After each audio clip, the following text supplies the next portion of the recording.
Hello everybody, we're back for Beefy Boys breakdown number 18. Super excited for this one. Coming to you live from Lake Tahoe, California, South Lake Tahoe, California, right here on the border of California and Nevada. My favorite place on earth. And let's get the Beefy Boy on here 1 second.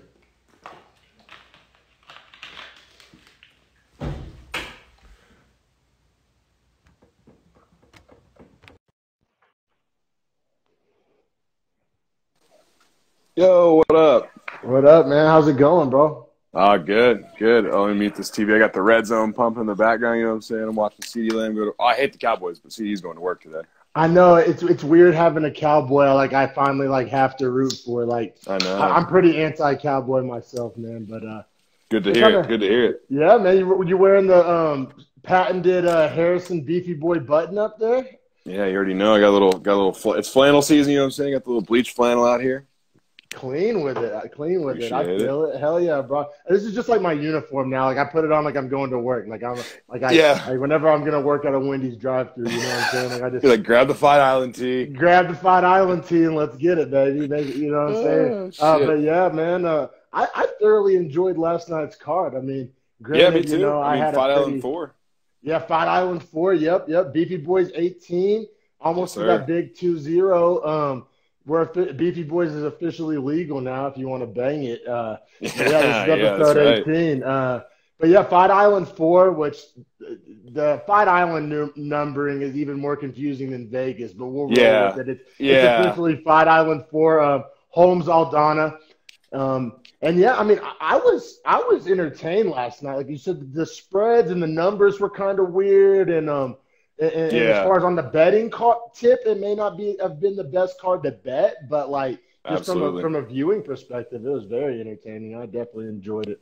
Yeah, I would say as far as the fights themselves were really good. We had a bunch of decisions, which we haven't been seeing a lot. I think, and this is just maybe a personal take, I think with the bigger cage on Fight Island, you just see more decisions. Now, I know Dana White in press conferences has said that's not mathematically correct, blah, blah, blah, but I just can't get past it that in the bigger cage you see way less finishes. Yeah, it makes a lot of sense. We saw a ton of movements. You can't help but think potentially even the last night's main event, Holm Aldana in a smaller cage. Holm was just circling and staying and working that outside. Literally the entire fight, all 25 minutes. I mean, there's a few clinch moments and things, but we'll get to that. But a lot of outside work from Holm, and she did a masterful job of it. Yeah. But you got to wonder how a 25-foot cage would have impacted, specifically that fight. I mean, it would have impacted every fight, but I'm just saying, stylistically, how that one played out, and it was such an important fight. Yeah, it's fun to kick around. Like I said, man, we've kind of talked about this on previous episodes. Should UFC be like football, where every single football field in America is the exact same size, or are they taking more of a golf and baseball approach, depending on where you're at, play the course, play the stadium. Yeah, exactly. So it kind of seems like they're leaning in that direction. I still just would love to hear how this started. How did the small octagon, were they trying to experiment? Do you think it was intentional, how, in the preseason, the NFL will experiment with the new kickoff rule and kind of test the waters? Do you think that's what they were doing? Or do you think it was just some freak accident, the fucking contractor built the whole thing and it was 5 feet too small and they were like, well. Oh, no, I think they did it on purpose. But so it's the 25-foot cage is in the Apex, right? The UFC training center. So it's maybe that's just a training cage. You know what I mean? Maybe it was never intended to be used on this stage. Exactly. It was a junior cage for them just to have the fence to practice on, kind of the canvas built underneath them, that whole feel of the cage, but not the full size because they didn't want to invest in maybe all the material. I don't know why. Maybe just space in the actual Apex floor. Although when they walk around in there in Vegas. They built the building themselves, though. That's what I'm saying. Why would they design a building that isn't big enough for a 5-foot bigger cage? It's super bizarre. It feels purposeful when you really think about it. Yeah, when you really think about it, that they controlled everything that was put in there. I mean, literally ground up. They built every single thing. Went to all the best training centers across the globe to get the best idea for how to do it. and then shorted themselves 5 feet on the cage, which in actuality is like 40% when you break down the mathematical square footage of area. It's bizarre how the math works on that. The square footage is like, well, because it's an octagon, not a square. You know, we always think of space in terms of squares or triangles, but an octagon is obviously that opens up a lot of, like, you know, square footage, surface area, if you will. You know what I'm saying? This isn't the Beefy Boys geometry hour, but you know what I mean? It changes the math for sure. And that's why I'm sure part of how they even chose the octagon as the setting, you know. Absolutely. It presents interesting angles that boxing rings, you know, don't present with the square for sure. You know, funny enough, that is one thing we haven't talked about is the fact that Bellator does use like a circle.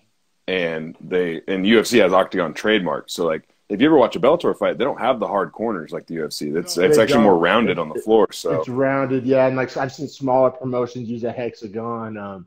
Yeah, the hexagon's weird. It is weird. I think the UFC nailed it right on the head with the octagon, though. I mean, it seems to be perfect. I mean, the circle doesn't seem to be too bad, but I don't know. There's technically no corner, and that can benefit certain styles of fighters. Absolutely. You know what I mean? If you can't get back into a corner, like mathematically, you can't get back into a corner. You know what I'm saying?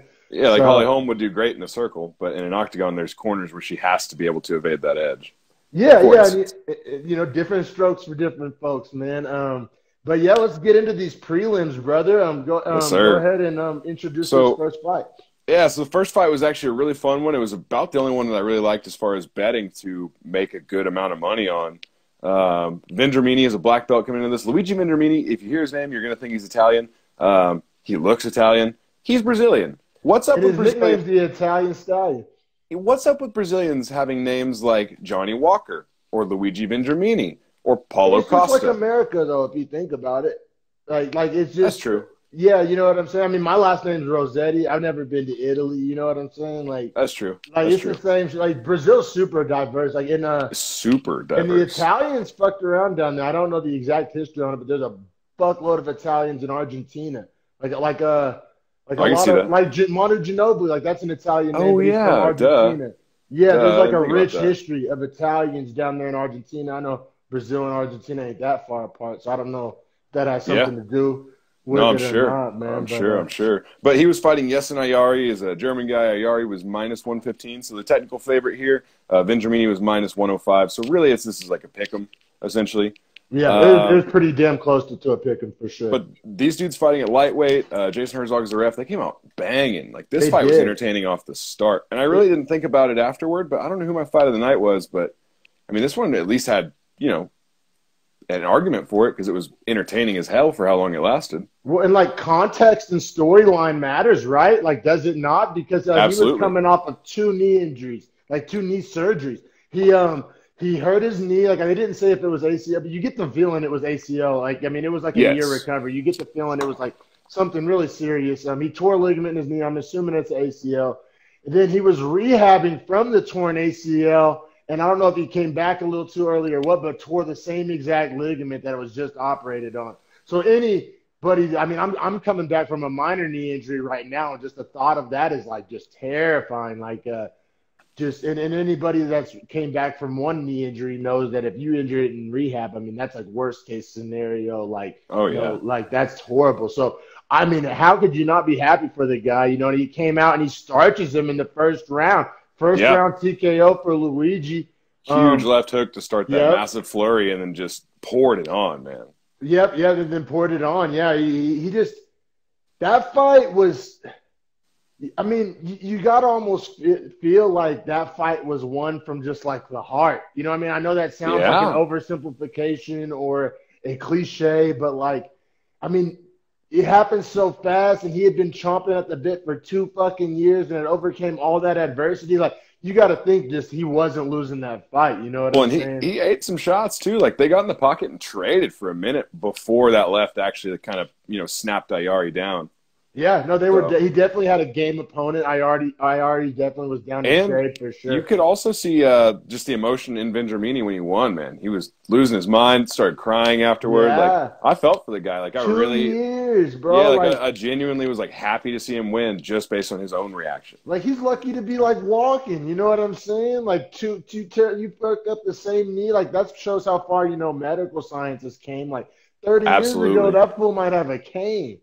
The same knee twice. You know what I'm saying? And so, yeah, I mean, shout out to those doctors. Shout out to his perseverance and just overcoming adversity. Like, that's the definition of staying on your marathon and just, just like quite literally no obstacle against you. You know what I'm saying? Like, I love it, man. That's what it's all about. So, yeah, super fun start to the night, man. I also got to throw out there, we started this movement a while ago, but thanks to the OU Sooners, Saturdays are definitely for UFC now. I was definitely glad I had some device to take my mind off that. Like, if there's one thing you prepare for in Oklahoma, it's tornadoes, and we lose the fucking Cyclones. Like, it makes no sense just based on everything about football, not about football, program history. No, dude, Iowa State always gives OU trouble, bro. I know, and like they always get receivers that are 6'5", and we can never get a corner that's over 5'10". So it's already like we give them 7 inches off the rip for the quarterback to throw over the top on.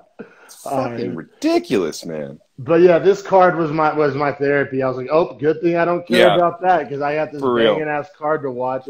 This next fight, this might have been I don't know. I don't want to say fight of the night, but definitely performance of the night. And I didn't look up who won it. If Casey Kinney does, I should have as well. I forgot to check this morning. If Casey Kinney doesn't get $50,000 on that though, he beat the shit out of Alatang Haley. I guess I should introduce him. Alatang Haley plus 400, Casey Kinney minus 370.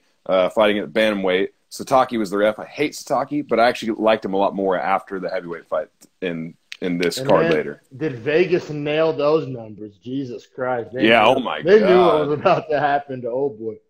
Dude, well, the first round was like a little back and forth to start. Haley was trying to figure it out, and Kinney just gave him no chance to figure it out. Just said, I'm going to throw 80 strikes the first round, 80 strikes second round, and 90 the third round. His volume was insane.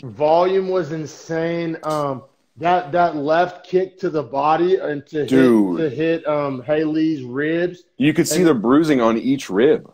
It was insane. Like I've never seen, and it wasn't just me. Like all the announcers felt it. Everybody was saying that like they've never seen somebody eat that many clean like rib kicks. Like I couldn't believe it. Were like it was like he was kicking a heavy bag. Like literally, like they were just landing ridiculously flush every time. The slap of his foot was like echoing in the empty goddamn building. Dude, the man's whole ribs were starting to turn purple in the center and red throughout his entire side, and then his arm was turning red and purple from the kicks he was blocking to his head. Like Casey Kinney's shin is probably sore today from landing like 70 kicks. Yeah, and he was fighting. We'll get to it. But after the fight, he was like saying like, "I'll fight again next week." I was like, "Dog, you're saying that now because your adrenaline's up. You're gonna be limping tomorrow, homie." But for sure. But yeah, man, Kenny. Even before the fight got that much into it, like whenever the fight first started, I wrote a note. Just Kenny's striking looks were just so good, just gorgeous. Oh, it was crispy. Pretty. Just combinations. Textbook, man. Just and then ending everything with a kick. And just landing the cleanest kicks you've ever seen. I gave round one to Kenny 10-8. Oh, wow. So I did 10-9 first, but then I gave a 10-8 second. See, I gave 10-8 second. I gave him 2 10-8s, bro. This was a fucking slaughter, ass kicking. So funny you say that because one judge ended up, it's a unanimous decision, but one judge did give it 2 10-8s, one judge gave it 1 10-8, and one judge gave no 10-8s. How round two is not a 10-8 in any judge's eyes? Fire that guy. Round two wasn't close. It was the most one-sided striking round I've seen in quite some time because a lot of 10-8s will be like a guy has his back the entire round or, a guy has mounting his ground and pounding the whole round, but he can't finish. This was straight like striking at like a semi-distance, like at kicking distance, but just lighting this motherfucker up like with everything like just execution flawless. Like everything he wanted to do, he did. Like I said, I mean, Haley, like quite literally was just a dummy at that point. He was just taking abuse. You know what else is Toughest son of a crazy? bitch to ever walk the planet, though. Oh. Like, real talk. Like, his offense, like, leaves a lot to be desired, but Haley's defense, I mean, not even his defense, just his fucking just tank of a body. Like, it was ridiculous. Like, he was quite literally a Terminator. Like, nobody in the building knew how he was still standing. I still to this, like, waking up in the morning, I'm just, like, thinking, I don't know how. He was a top 5 wrestler in China at some point. Didn't shoot one takedown last night in that fight and ate over 150 shots. 150. I don't, like, I just question his fight IQ at that point. You know what I mean? Because, like, you're tough and you have skills. Like, he could kind of strike, but why aren't you doing what you're really great at and what you're known for? And why aren't you trying to stop getting hit in the stomach, bro? Like, yeah, he didn't try. Like, he just, like, kept, you know, the definition of insanity, just trying the same thing and expecting different results. Like, he did the same exact thing. And that's honestly the story of Aldana. Whenever we'll get to her as well. Yep, absolutely her and true. Haley must have had the same fucking training camp or something. Just beat your head against the brick wall repeatedly to no avail. But yeah, man, Kenny looks ridiculously good. And we say this every time there's an exciting young bantamweight.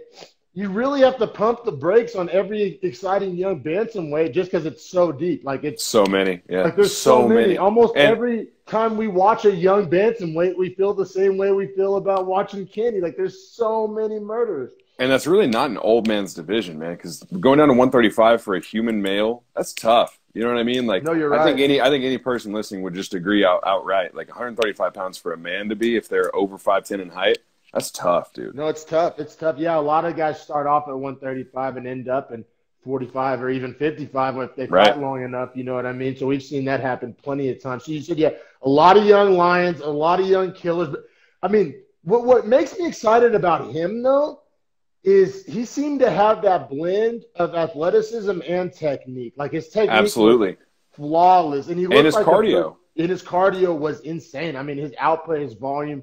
So I think those are some things that could set him apart. Like we said, there's a lot of really impressive young bantamweights.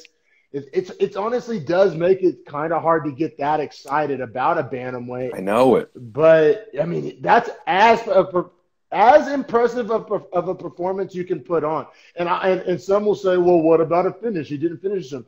I'll say it's more impressive than a finish. Yeah. If he would have came out and just like, oh, boy, would have, you know, not come out of his corner after the first round because of body kicks, which a lot of guys out there would have done. I mean, yeah, he was already bruised and probably broken in the first round. Or would have shelled and, like, been choked out and just essentially taken, like, the easy way out. Exactly. So many people. And we would have learned way less about him. He would have, like, not have been able to show off his full arsenal, not been able to show off that pressure, that volume, that pace, and that cardio, which is what a lot of people want to see. I mean, I know flashy first-round knockouts are super fun and they look great on SportsCenter, but you don't learn, especially these young fighters that you're trying to see where they stack up in this, you know, super ridiculously, you know, backed up bantamweight division. You got to see a lot more of him, and I think that could potentially help him as far as when it comes to matchmaking and just, like, making his name known. You know, I thought – I don't know, man. If that was advertising, I mean, he knocked it out of the park. He presented himself as well as you could possibly expect. Oh, absolutely. To present themselves.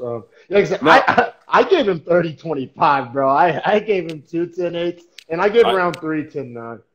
Yeah, I gave it 30-26, so I'm right there with you. And honestly, I think I just was trying to, like, give Haley, like, the benefit of the doubt that he was gonna, like, you know, switch up his game plan. It was like a game plan thing in the first, but you know, thinking back on it, significant strike numbers and everything accounted for, it was probably 10-8. Probably was. I mean, and the only reason it wasn't as definitive as the second round. So if you're using the second round as the barometer of what a 10-8 is, because I kind of did it the other way around. To me, I watched round 1. I was like, well, goddamn, that was a 10-8. And then I watched round 2. I was like, well, fuck. If that might be a 10-7. Yeah, no, exactly. So it's you know, it's all on a spectrum. It's all, you know, subjective. So, but yeah. Well, the 10-point must is a weird scoring system to begin with. I mean, we've talked about that. Ad nauseum. Yeah, for sure. And in that respect, we'll just push it to the next fight, which I was super pumped for this fight for Loma Lookboonmee. I knew who she was as a Muay Thai fighter before She's a UFC bad fighter. Fucking ass, bro. Yeah, like, dude. I'm such a fan dude. now. Like, she gained me as such a fan. I'll be real. I didn't know about her, but yeah, she gained me as a fan, man. She's bad fucking ass. But keep going. She was minus 135, so slight favorite versus Jin Yu Frey, who was plus 115. They fight actually at 115, women's strawweight. My favorite ref, Mark Goddard, was in on this one. I love Mark Goddard, man. They need to have him in more often. I don't know why they don't. Yeah, like, and so I'm about to say, I mean, if you knew about Loma, I'm just gonna say Loma, y'all. Just from here on out, I'm gonna say Loma. That's too much. That's a lot. It sounds like a noodle dish, but what I'm saying is, since you knew about her credentials coming into this fight, did you like her at that number, minus 135? That seems like a great bet. No, I did and I didn't, right? Because it is, or I believe it was, her UFC debut. So sometimes when you take a Muay Thai person, you put them into a UFC fight against someone like Jin Yu Frey, who's like this super built, stacked woman that's supposed to be able to wrestle. That's usually tough for a Muay Thai fighter. But she was so strong in the clinch. Like, I was even shocked by how good her clinch striking was. Everybody was shocked. I mean, the commentators. I mean, her grip in there, it just like it didn't match the eye test. Like, if we've met people like that. We've met who was that goddamn dude that played center for us, weighing like 190? Oh, Doug Jupe. Doug Jupe was that type of strong. You looked at this guy, he just looked like some dude.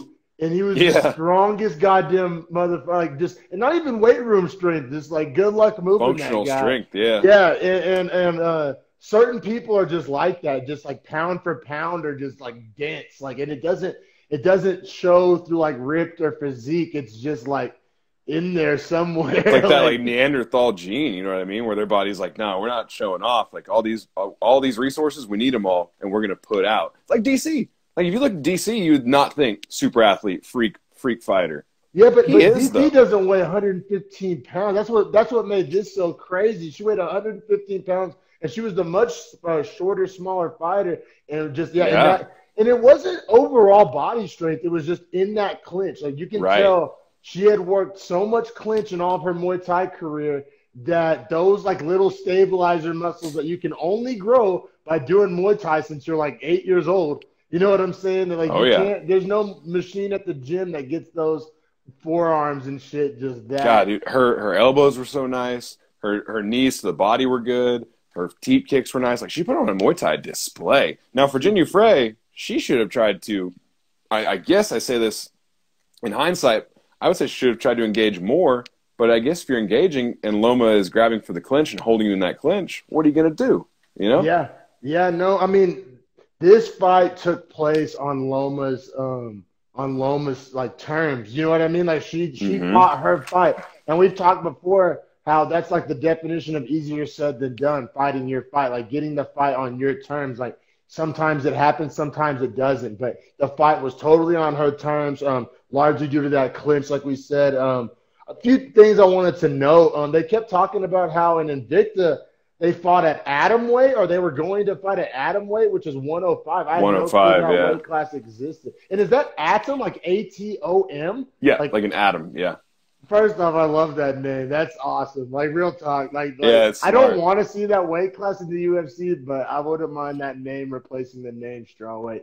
Like, just call strawweight atomweight. I like that name. You can make some cool shirts, like little, I don't know. Anyway, like the symbol, the nucleus and all that. That'd be tight. But and then second, so we touched on that. Loma Lookboonmee had a lot of Muay Thai credentials, but we didn't really say what they were. She had 9 Muay Thai world championships. So I mean, elite of the elite in like, what she does in that regard. Like, if you knew who Jermaine Durandamy was, she has 10 Muay Thai world championships, and she's one of the most highly regarded strikers in all of 135, #1 ranked 135 contender. Loma Lookboonmee is the exact same thing, just 20 pounds lighter, but you just don't know about her because, it's Muay Thai and Invicta. People just don't follow it like that. Yeah, so in the first round is whenever Loma started with the first couple of clinch elbows, and I think within like 3 or 4 of them, she split Frey's eye, and I knew right then pretty much how this fight was about to go. Oh, yeah. That first one, because they happen so fast with like zero wind up, just this all finesse, little all knives, just slice. It's just so fast, ridiculously fast little clinch elbows. And then she kept going back to the well. I mean, she was doing that all fight, and it kept being effective. It kept being effective. And then it was really interesting because we've touched on how phenomenal her clinch game was in close, and you touched on it a little bit with the T kicks, but at a distance, her kicks were super effective. Yeah. So Frey, just like quite literally, like no matter where the fight went, I mean, she seemed to kind of, be at the disadvantage, or at least on that night, Loma was performing better in those areas. You know what I mean? Yeah. I would say for Frey, like your best chance against a really elite Muay Thai fighter is that, I mean, you essentially have to stay right in the pocket, almost like boxing range, to make it where their kicks can't get up to your head range and to where you're just throwing counter hooks and trying to stay just out of clinch range, but just out of kicking range. It's a really, really, really nuanced thing to have to try and do. You could tell, though, that just that clinch, she had no answer for it, and then she started like, doubting herself, and it made her lose confidence. And that shit has like a trickle-down effect. Well, you got to think, too, when your whole thing is being ultra swole, ultra fit for the weight class, and you're fighting a girl that's smaller than you, and then you get locked up in a clinch, and you can't get out, it's going to shake your whole psyche and mentality as to how you approach that rest of that fight. No, that's real. That's real for sure, man. You scored 30-27, you think? I did. One judge scored it 29-28, which I thought was bullshit to give that last round to Frey on the takedown. Like, she didn't even hold her down for over 90 seconds and then lost the last 3 minutes. Me too. I low-key wanted to give that round to Frey when I got the takedown. But then she just finished so whack. I was like, nope, you're not getting that one either. So, yeah, I had it 30-27. And, yeah, thanks for noting that one bullshit judge.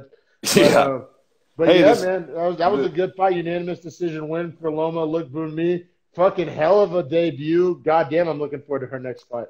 So, yeah. Oh, dude, Loma's stock way up. Jinyu Frey, I mean, I don't think she needs to leave the UFC by any means, but she's kind of that girl that's like going to be the doormat to either kick you out or welcome you in.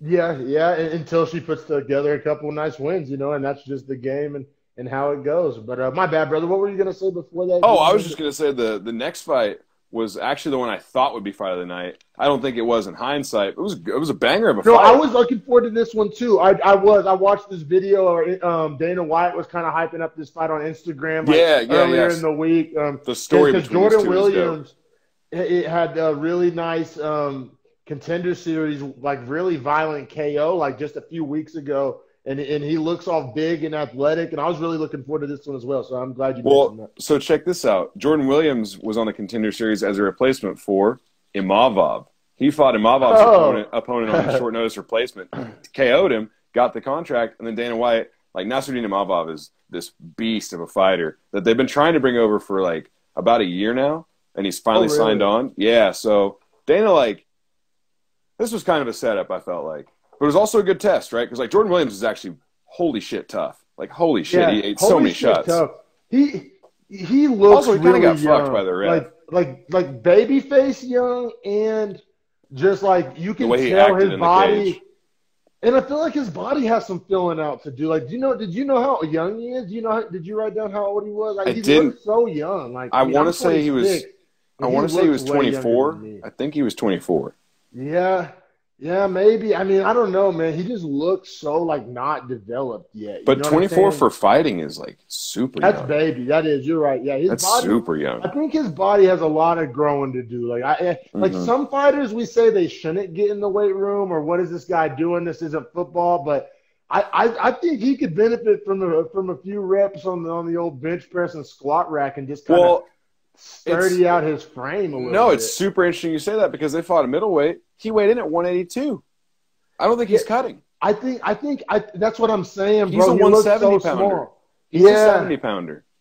Or just fill out that frame, and by the time he's 30, he might be a 205 or one or the other. You know what I'm saying? Because he's 6'4". Because if you're 3 pounds under, you weren't even trying to suck water, obviously. Yeah, you know what I mean? His body just didn't look weak in there. But and he can obviously take some more. Well, if he can take these shots at middleweight, just cut 12 pounds, man. You don't even need to bulk at that point, and then you can transfer your power down. 12. It's a lot. 12 pounds isn't that bad of a cut for anybody. No, not at 185 either. If we're talking 35, cutting 12 pounds, that's huge. But at 185, when you're that inflated and you're obviously not cutting water, like, you can cut 7 pounds of water in a day. So we're talking about him dropping his walking weight by 2 to 3 pounds, and he can walk into 170. Yeah. Which, I mean, because he just looks so weak. So I think that might be the move. Or, like I said, go full blown the other route and just get swollen. Yeah, or swole it up. Or swole it up. Because he looked so frail. Like, frail's the word.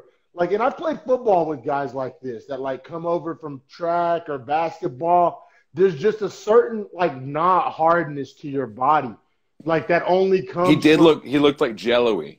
Yeah, and it wasn't like fat jello-y. It's just like this soft combat, this hardened, like, that happens over, like, contact hard is what I'm talking about. It's weird. It's a weird thing. Anybody that's played a contact sport knows exactly what I'm talking about. It's a real thing that definitely exists. But, yeah, Jordan Williams was actually a plus 100.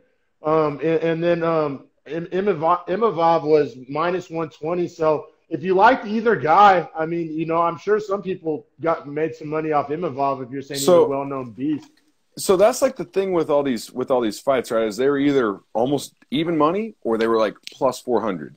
So yeah, exactly. In like a plus 400, like you'd have to get lucky to make the money. Yeah, but in the plus 100s, it's legit coin flip every time. Like it's so hard to read the edges in these. But that's what I'm saying. Like somebody that knows a lot about one of these guys could benefit from that low number. You know what I'm saying? Or you know what I mean? Like you said, like Imavov, like I'm sure somebody out there knew this guy was a fucking killer and put some money on him and won some money on him. You know what I mean? And then Williams, I have a feeling though a lot of people lost some money on Williams because of his recent hype. Like I feel like he's been getting like a lot of hype, a lot of social media presence and shit. I feel like I don't know. I feel like a lot. Probably Vegas won this one. I would say. I want to say Jordan Williams opened at plus 120 and got bet all the way down to damn near even. Yeah, and that's why because typically at plus 100 you'd also see that be minus 115 for Imavov. Okay. So like Vegas was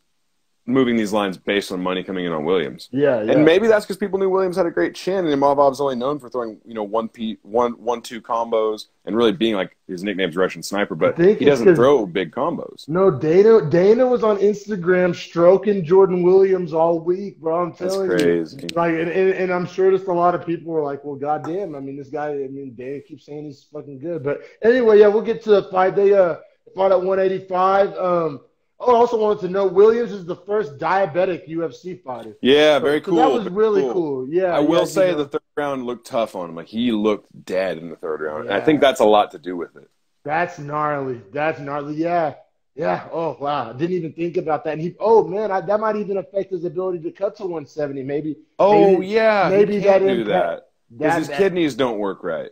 That's okay. So yeah, that's a tough life. You know what I mean? It ain't. If he's going in there with like a marked disadvantage, essentially. Bulk up, baby. But I'm not saying you got to feel bad for him. It's just the fact of the matter. Like he's overcoming. You know what I'm saying? So yeah, definitely wanted to point that out. Williams also fights out of Santa Rosa, which is the North Bay, got hit with all those fires like a year ago. Like, so you know what I mean? I'm sure you know some people affected by that. Shout out to all the people affected by the fires, man. That shit is crazy, man. I thought I moved out to Cali. I thought I escaped Mother Nature. Bro, just different ways. Tornadoes, but yeah, you ain't escaping Mother Nature. It's everywhere. But earthquakes and fires. That's what you got now. Exactly, man. But man, so in round one there was a gnarly head clash. That caused both men to opened up cut on both men.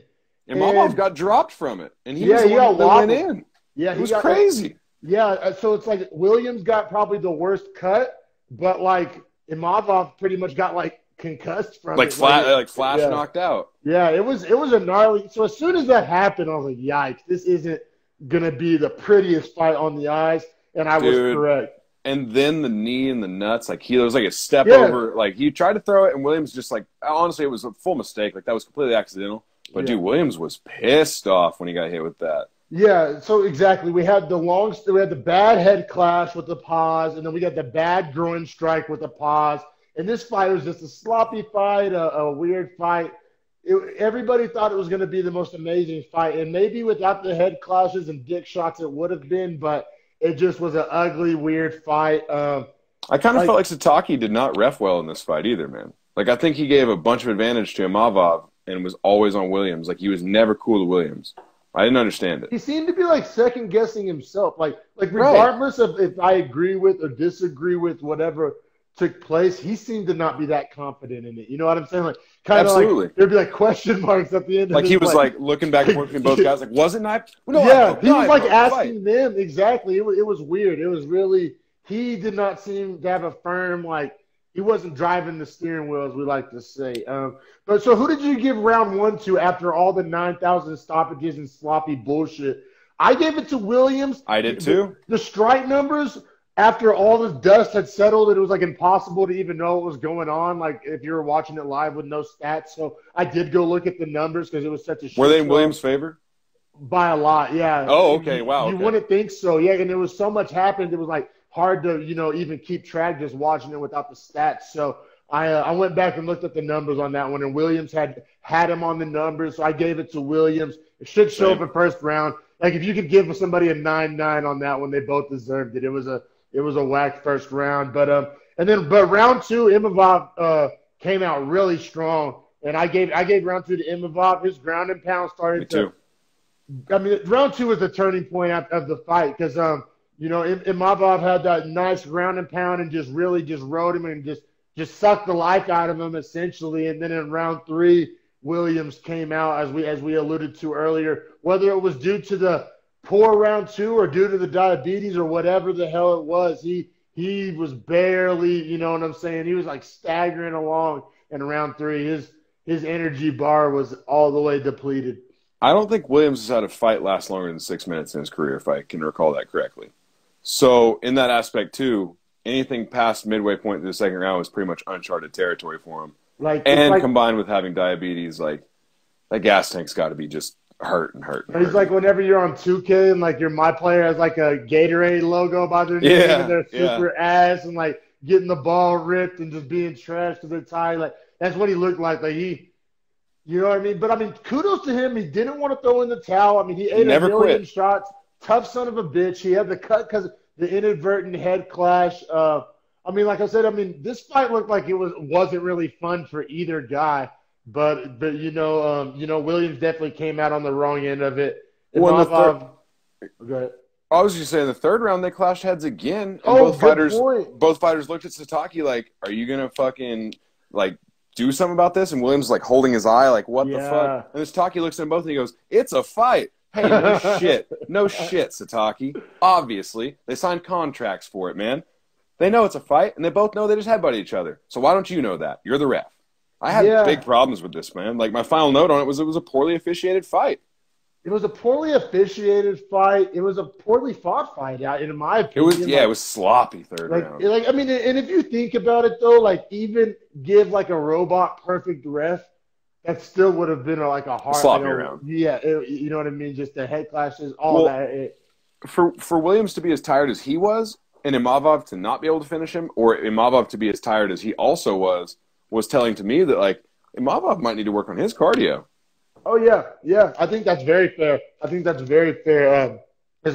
As we know, what are the top middleweights known for? Cardio. All day cardio. Izzy will fight 5. Romero can fight 5. Whitaker can fight 5. Darren Till can fight 5. Yeah. Gaston can fight 5. Yeah, all those guys, exactly. So, he's definitely need to hit the treadmill, hit the road, get that cardio up. But he gets the win in his debut, so that's nowhere to go but up. You know what I'm saying? As far as Williams, I have a feeling that Dana really likes him, that he'll get another shot. But like I said, he's got to get that cardio figured out. He needs a little more seasoning. You know what I mean? He needs some more time on the smoker. You know what I'm saying? He needs to hit the weights. He needs some things. You know what I mean? Like he's got a lot of potential. He's tough as nails. He's long. He has some pretty all right striking, but he definitely has a lot to put together still. You know what I mean? It's dope ass IKEA couch that you still got to put together. Like it's gonna be nice, but you got some work to do. But yeah, man, we'll keep it pushing to. I thought this next fight was so fun. This was my fight of the night, and even though the decision was weird and crazy, and like I don't even know. Hey, this is going to be the best fight for us to break down 3 rounds and talk about the scoring because no judge had this scored anywhere close to the same. No, and I don't think Yeah, and this fight was fucking wild. Just on a side note, Charles Jourdain versus Josh Culibao. Josh Culibao plus 375. Yep. Charles Jourdain minus 475. Yes. So biggest favorite on the card is Charles Jourdain. Favorite. They're fighting at featherweight, so 145. Jason Herzog's the ref. I thought Herzog did a great job in this fight too. Yeah, he did. And so Culibao is actually trains out of Australia. He is the training partner of Alexander Volkanovski. Yeah. So he sees a lot of like fierce looks in practice, I'm sure. Charles Jourdain is this young guy coming out of Canada who's like big time prospect. Like there's big expectations for him. But I knew he was going to be badass because like Culibao had some pretty good credentials. Like I think he was undefeated or like 8-1. 8-1. 8-1. I mean, and then to see Jourdain as minus 475, I was like, oh shit. They're big on him, man. They have huge stock in him. I mean, he's a black belt in jiu-jitsu, has super great kickboxing. So like I see like he's credentialed and like has, you know, the abilities. But he just doesn't really put it together like that, does he? Yeah, no, I didn't see that. I thought he should have probably used more of his jiu-jitsu, but yeah, let's get into the meat potatoes round by round. So like round 1, Culibao dropped Jourdain and broke his nose, like had his nose leaking. Dropped him bad too. Like, if you looked at the replay, you can see. Drops. Oh yeah, you can see his eyes go up and to the side, and then when he hits his head on the canvas, he comes back and he starts defending. And it was impressive that he stayed in and was able to defend from that. But still, it was like in boxing, that fight's over. Like if that was this was a boxing fight, that was like a clean like video game level knockout. Like, but not boxing. It's MMA. So you know. Round 1, I think, and this is what makes the scoring of this fight so weird. Round 1, to me, kind of is indisputable 10-9 Culibao, right? Like for sure. I have a 10-8, and there's no way you can get dropped like that and win the round. So, I mean, right? Like, do you think any judge scored it anything other than 10-9 Culibao? Like, how would that even be, like, possible? I mean, I know, like we always talk about how nuanced these scores are, but like this was a 10-9 Culibao round. Like if there ever was round 1, like I don't know. But what one judge did score this 10-8 for Culibao. Oh, the round. Oh, that's what happened. Okay, yeah, that's interesting. Yeah, I don't think it was a 10-8 because like up until that drop, I mean it was a pretty like close. Like they were kind of feeling each other out. Like it wasn't like. He was whooping the fuck out of him before that drop. You know what I'm saying? Yeah, to me, that's what a 10-8 is. I was very surprised to see someone give a 10-8. Like, super surprised. I didn't think any of these rounds were far enough apart to be 10-8. Not a one of them. So where that 10-8 came, I don't know. So we're so far we're the same on the 10-9 Culibao for round 1, and then and I was like, oh shit, is this going to be our first upset of the night? I was like, is he going to cash this plus 375? Dude, and the second round was just as close till the last minute of it. Yeah, no, literally, I wrote down in my notes, round 2, just Jourdain ended on top. Like, that's the kind of round it was. Like, I gave it to Jourdain, but essentially only, like, the last, 15 seconds of the round is what I gave it to him. It was a close round. It was just control and activity, I think, that won it. Because, I would say the damage was equal for both guys. Like, they were both hitting each other. It was just that Jourdain kind of controlled where the fight ended up ending. Right. Yeah, I agree with that. So far – we both have it. What is it? 19-19 going into the third. Which is dope. You get one round to decide who wins. All right. So yeah, exactly. No, that's how I was. That's exactly how I felt going into this. Granted, I'll say going into the third, like if I was betting live, like I would have gone with Jourdain. Me too. I felt the momentum had swung in his favor, especially because I knew the number was so big to begin with. Like, he was the heavily favored fighter. So I knew that once Culibao didn't finish him with that flash knockout, like once Jourdain survived that, I was like, all right, like I think Jourdain will probably win 2 and 3 and end up winning the fight. So I had that vibe going into the third. You obviously you seem to agree with that.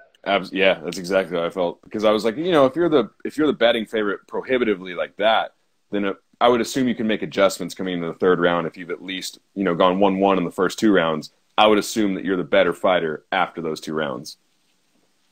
And he seemed to be like the more physically fit guy, which led me to have faith in his ability to go deep water, which was deep water as 3 rounds is. But now, let me ask you this. As clear as the first was for Culibao, do you think the third was the opposite and it was just clear for Jourdain? Yes.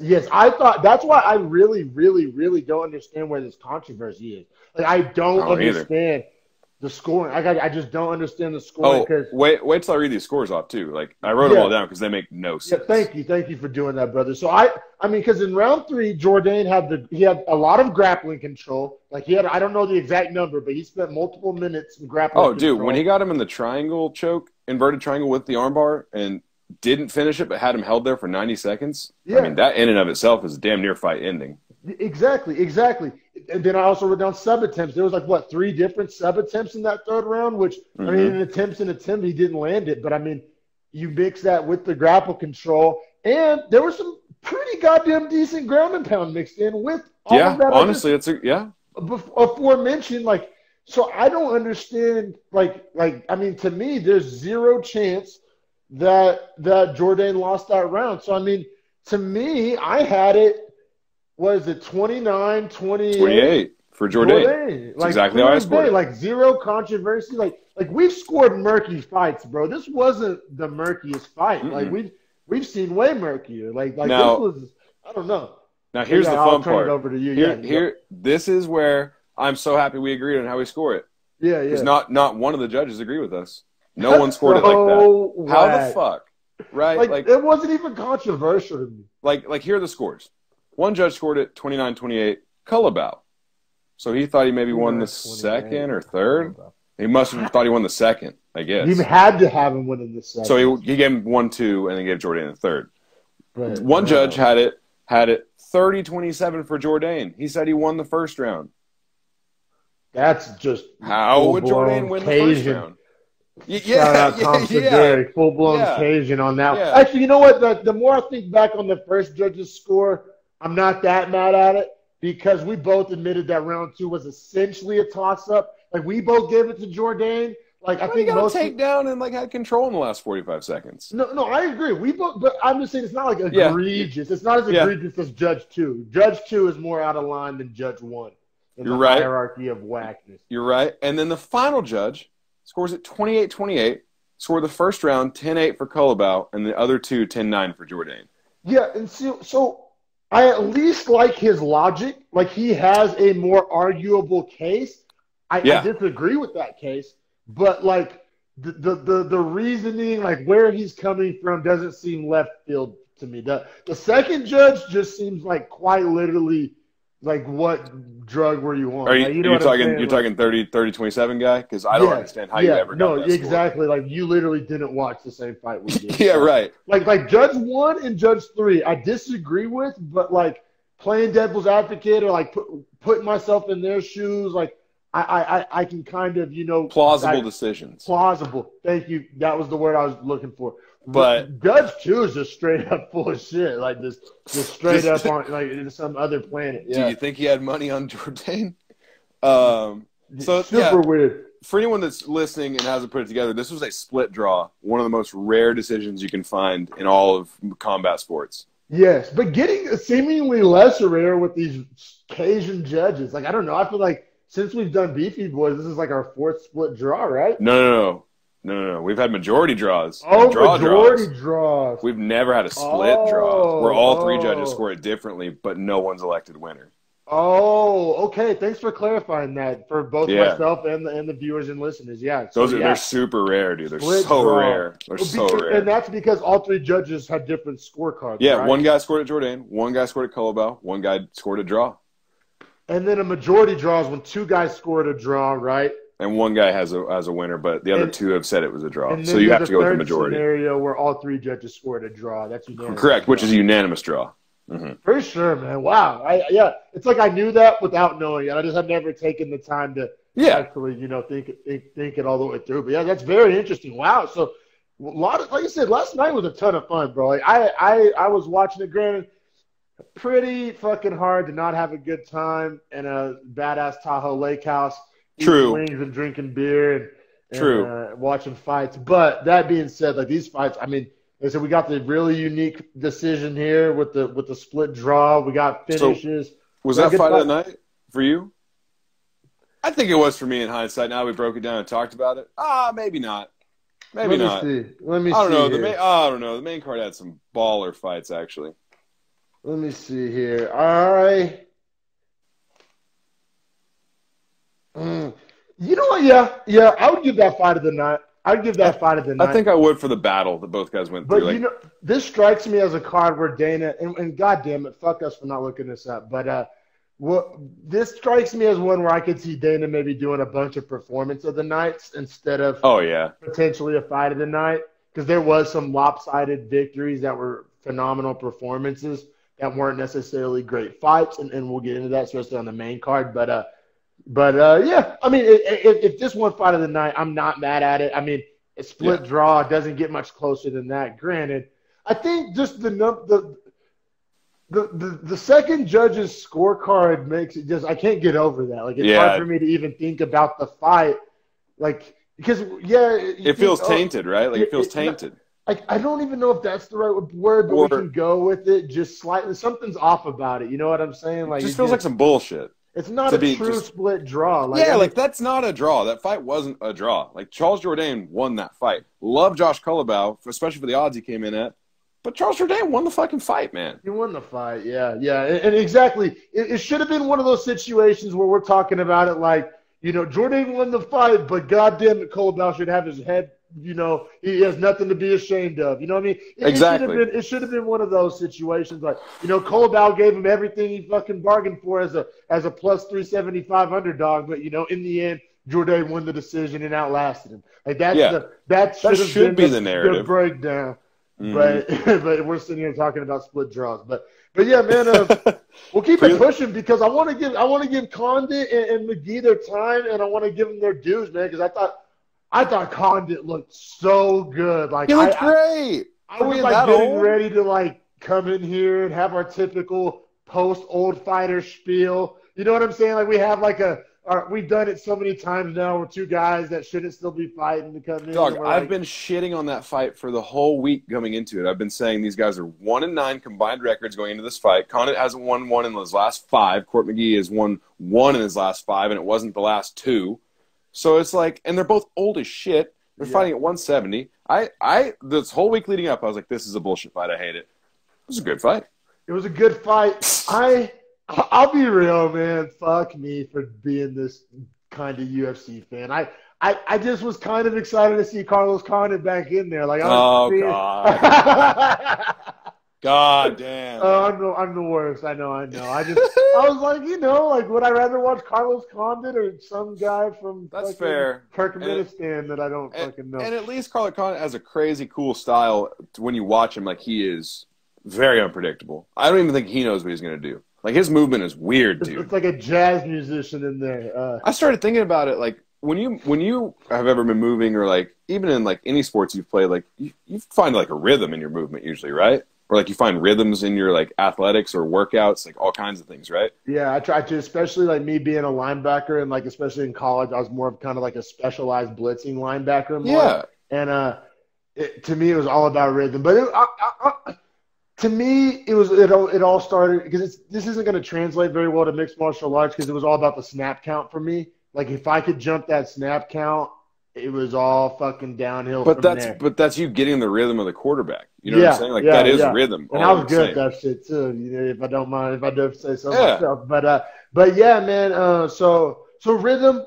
to bring it back full circle, yes, athletic, you know, competitive rhythm, totally a believer in it, for sure. And to bring the analogy home, Carlos Condit would be a quarterback with a really good hard count that fucks up my rhythm. Yes, to bring it full circle. Like Aaron Rodgers. Like hard count, but then also is in the huddle and is changing snap count every other play. Like, he knows it's a game in his own head with the defense. So, and I will say, like, that is to Carlos Condit's advantage, right? Like, his striking defense is better because you don't know if he's going to throw a crazy strike, some lead-in elbow from this weird hopping stance, or you also don't know if you're going to be able to hit him because he might switch his stance the minute you try and throw.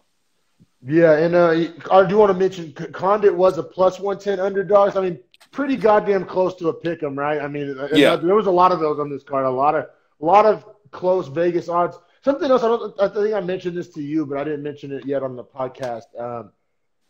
On UFC.com, like they always have the odds, like because I like use it to like write down my notes, like who's fighting next, like so and I'll write down the odds like before that way I'm not doing that shit as the fight's about to start. Yeah. And so I usually have like UFC.com events pulled on my laptop, and they have no odds for any of these fights on their website. I don't know if that's just their website guy dropping the ball, or if all the fights. I had to go through many bullshit spreads, or I don't even know. I had to go through OddsShark leading up to the fights to find any odds, so those weren't like necessarily like UFC standard odds, but I mean they do go by Caesars William Hill for anyone that was wondering at home. Like that is their standard book. So if you can find those odds, you can actually know what they are. But sometimes Caesars William Hill won't release them in a state that's not a gambling state. Really weird, like bylaws with U.S. gambling still, because states have to legalize it even though it's nationally approved. Yeah. And then I found the odds going into the fight. Obviously, like when they walk in, they tell them there. So I was writing those down for us just so we had like in-cage odds. But I have the odds from Friday. Really, no one moved a whole bunch. They were super, super similar. Okay, let's talk about this round one, though. Let's get right into it because this was the weirdest round ever. It made no sense. I had McGee winning the first round. Like I was like halfway through writing like McGee round one until the last 6 seconds, right? Well, yeah, and then like as the buzzer beater, Condit like drops him like literally at the bell, dropped him hard too. Like bad. Like if that wasn't the bell, like if that was 2 minutes left, that fight is over. Oh yeah, he's getting finished. Yeah, done. Like it was severe starching, but it happened like right at the buzzer, So I mean, you give that round to Condit, right? I did. Yeah, I mean, I have it written that it was a super boring back and forth first round with a lot of feints. A lot of like feeling each other out. Yeah. And then literally like I just like that was what I wrote.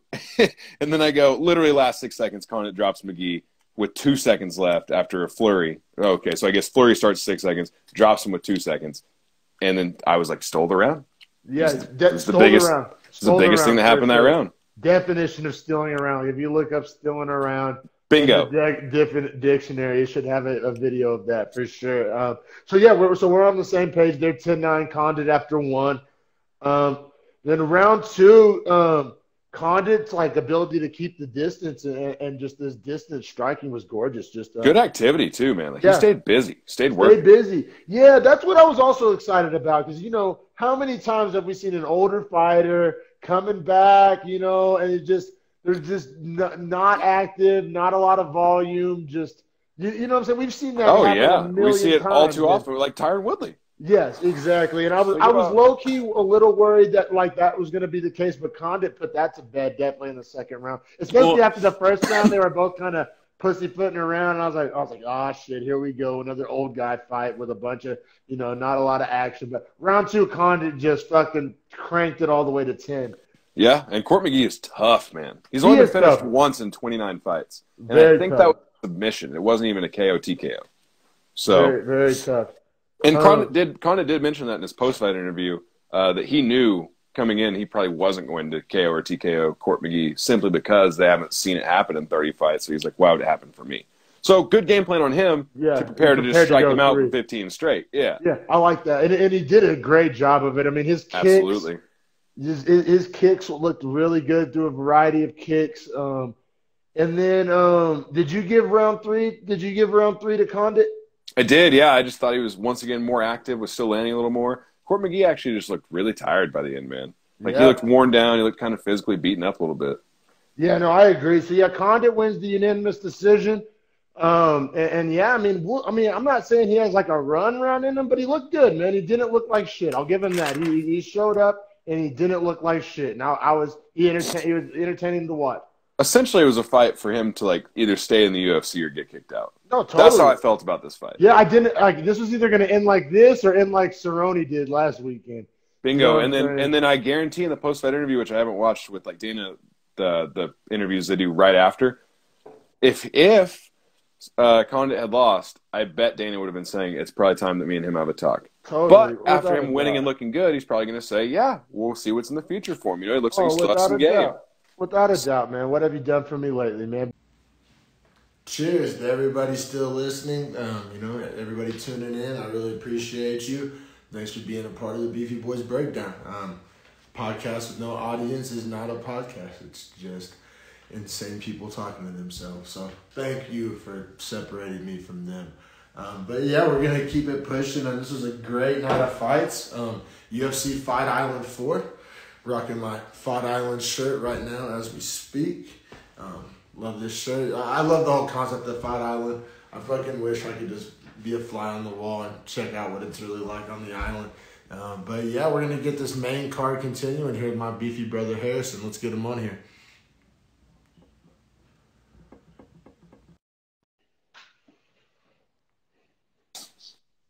Howdy, howdy. Hey, we're back, man. Yeah, I looked up the performance of the night bonuses as well while we were gone. Had to get that done.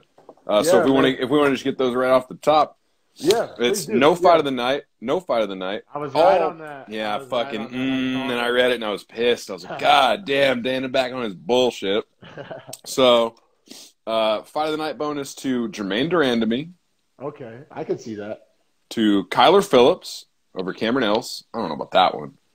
I mean, he whooped his motherfucking ass, but you're right. It wasn't that.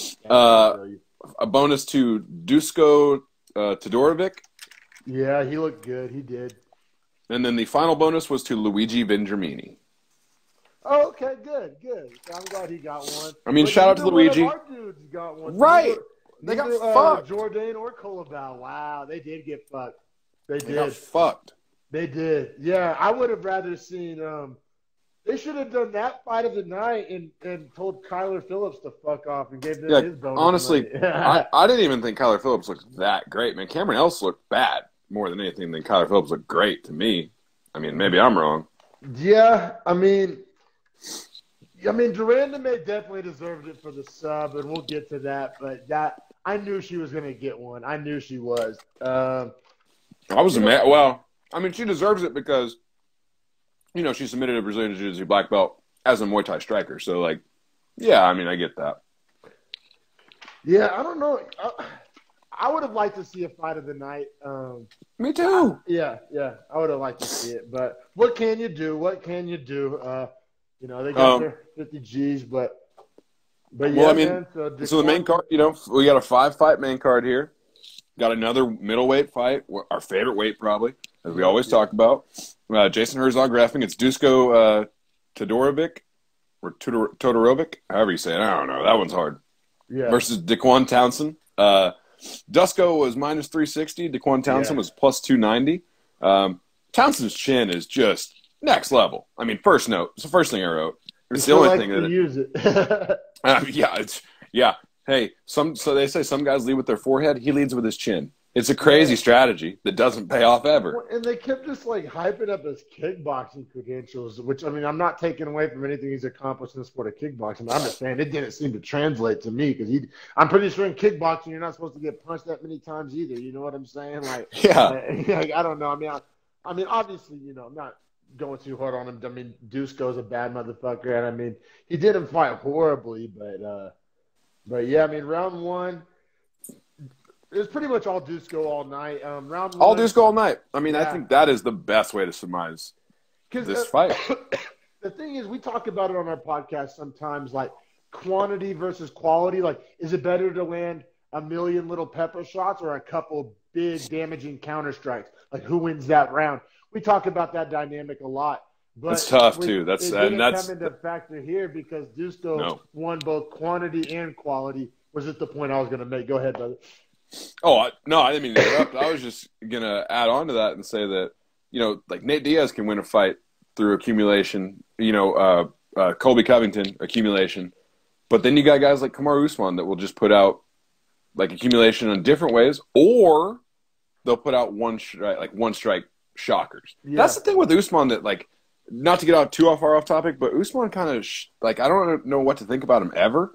Because he'll do that boring shit where he wins fights and foot stomps and is just a bitch. But he also can beat the shit out of people. Well, and I think I've said this on past episodes before, but my take on it is that his ability to starch people is what allows him to be that boring. I mean, it's a great take. I fully agree with that. You know what I'm saying? Like, if he was just the guy that was only the boring, then you wouldn't have to be worried about the boring. But it's like, it's almost like the people that he fights allow him to be boring because at least he's not starching me. Like, right, you know because they're like, okay, he's not raining bombs at my face, so let's stay here. I'm okay. Like, I'm like kind of like fight or flight instincts. Like, I'm okay right here. Like, let's see if I can pull something off right here. You know, like, I'm not getting beat the fuck out of right now. I seem to be doing all right. And maybe that's why Colby was the best guy to fight him yet, because Colby is so fucking disrespectful that he just doesn't even think about it like that. And he is a good wrestler, so the takedown really wasn't something he had to worry about as much. So, like, maybe that's why he was down to just strike. And I think Usman hates Colby so much, he was down to strike. I want to see that fight again. I don't even care. I want to see Usman whoop his ass again. The only reason I want to see it again is because I don't think Usman loses. Sorry, Jay. Sorry, Jay Finley. But Usman's he was not losing that fight. I don't I can see, I don't know, a guy like Colby is just so hard to count out because he's just like a so relentless. Yeah, he's so relentless. Exactly. But we need to hop back to Dorovic and Daquan Townsend. That was my fault. Fault. You're good. You're good, brother. You're good. You brought us back home. The prodigal son. He came back home. But then round two, so after the dominant round one, round two, I mean, Dusko finishes him off with a TKO. Was it the ground and pound? Or was no, it was the full mount. And probably put 60 punches down on him before Herzog was like, all right, stop. Speed bag.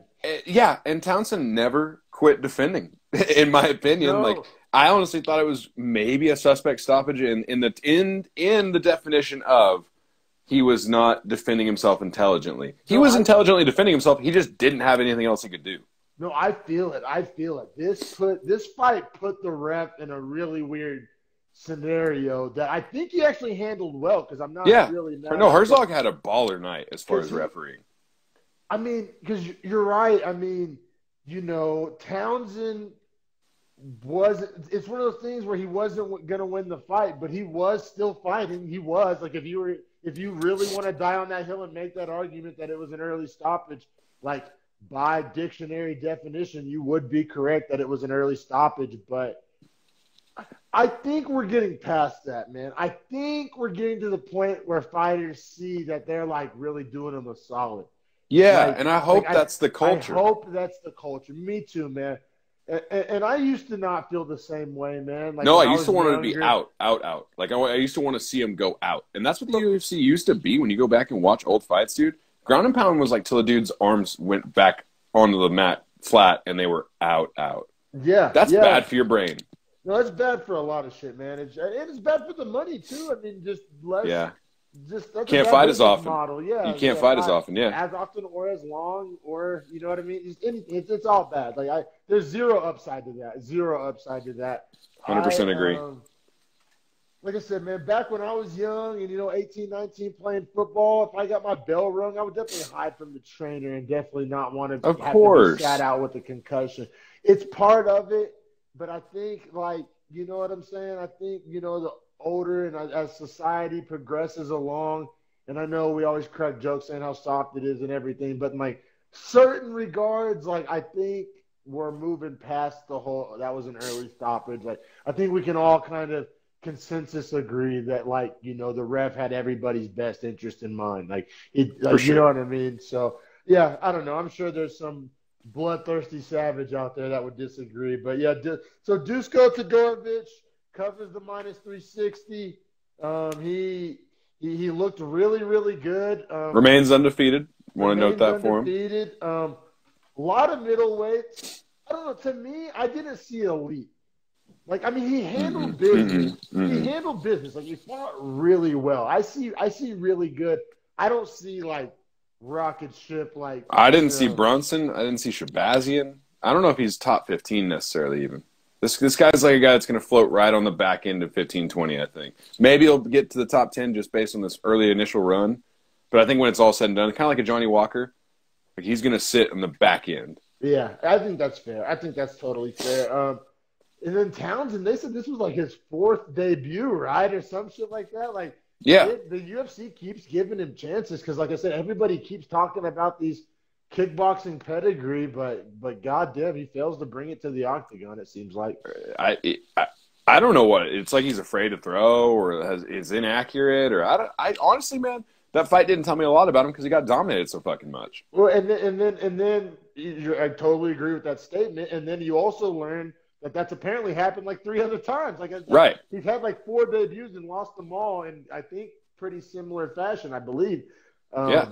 That was another thing, like, playing into the whole, like, betting research for this card and picks was, like, some of these people have nothing behind them. Like, we had, like, 4 UFC debuts. Yeah, that's what I'm saying. I think that's part of why UFC didn't put odds on their website. Like, yeah, this was a weird card. Yeah. It was a fun card, but it was a weird card for sure. I'm happy to hear that the UFC didn't put odds up because this whole week was weird for me making picks, man. Yeah, no, you weren't the only one. I really think a lot of people didn't know what to do with this card from a betting perspective. Like, because like I said, I do the same thing every fight. And there will be a few, like if there's a last-minute replacement or some super Didn't even have any of early those, though. I mean, Cameron Else was kind of a late minute or last minute, but like – that late. About how the UFC's betting odds on their website, like the only time I've seen them not put odds was like on a last-minute replacement or like some like super foreign prelim debut type. You know what I'm saying? Like, right. There's no action to take on. Nobody knows shit about these guys. But it was like I've never seen like across the board. There was just no odds. Yeah, it was bizarre. No money line. It was weird. All of it was weird. But yeah, man, I guess we'll keep it pushing to this Kyler Phillips Cameron Else fight, which apparently Dana liked a whole lot more than we did. I mean, it was a cool fight, and like 135, another once again bantamweight, so fucking deep, so deep. Phillips was minus 425, Else plus 345. So another like Harrison alluded to, it was like pick 'em or goddamn Grand Canyon side divide. Yeah, like heavy favorite or pick 'em. Like, yeah, exactly. Where the fuck are the slight favorites, there was no sweet spot action to get in on for sure. But as a bantamweight 135, pretty much all Phillips. Like, they were saying, like, Else was, like, former, like, British Special Forces or something. I was, like, kind of trying to pull for I don't know. He had some kind of cool little backstory. But, I mean, at the end of the day, he got worked. You know what's funky about Else, though, just to note, is his record coming into this is 10-4. He started his career 4-4, and his last 6 fights. Yeah, he's literally come out in those last 6 and just like swung for the fences in the first probably 2 minutes of each fight at some point and won. So I'm amazed he didn't try to do that here. Is essentially what I'm getting at there. Is that like I wrote before they even started fighting, this one should be a banger. Else is a wild man. Like that was my. Yeah, right. It was like he left his shoes at the crib even though he's been dancing the whole time. It's like, hey, bro. You can't tap without the tap shoes. Yeah, man. Fucking Phillips, man, ground and pounding, grappling in round 1. And then pretty much more of the same in round 2. Phillips gets the TKO ground and pound finish. Did it seem like Cameron Else might have gotten caught with an elbow or something like that? Because he seemed like he was like dazed or something weird between the end of the first and the end of the fight.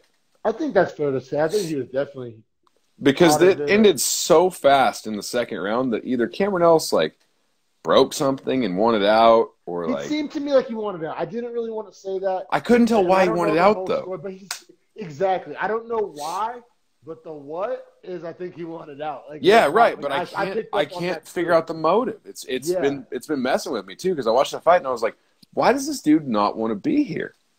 It was I picked up on a little bit of that. I'll be real, I did. I do remember thinking that a little bit. It was weird because he came out super game, and then something happened like midway through the first where like all the game was gone. Yeah, like it wasn't fun all of a sudden. I don't know. No, I picked up on that. I totally think that's fair to say for sure, brother. But man, let's keep it pushing. I'm a big fan of this next fight. I love this fight. This fight also, I like the matchup. I like the actual fight. And one quick thing, I don't know if this is what you're about to say, but how is this not the co-main? Is that where you were going? Okay, yes. How is this not the co-main? How is this not the co-main? It's precisely where the – hey, they're 1 versus 4, and the headliners are 2 versus 6 in the exact same weight class. This should have been maybe the headliner. And Durandame is one of probably the top 5 most famous female combat sport athletes alive on planet And she's Earth. ranked 1 in the division, like right behind Nunes. And it's the money-making division for the women's weight class. No, like exactly. 135 is the women's money-making division. Yeah, no, I totally agree. I totally do. And it was a great fight.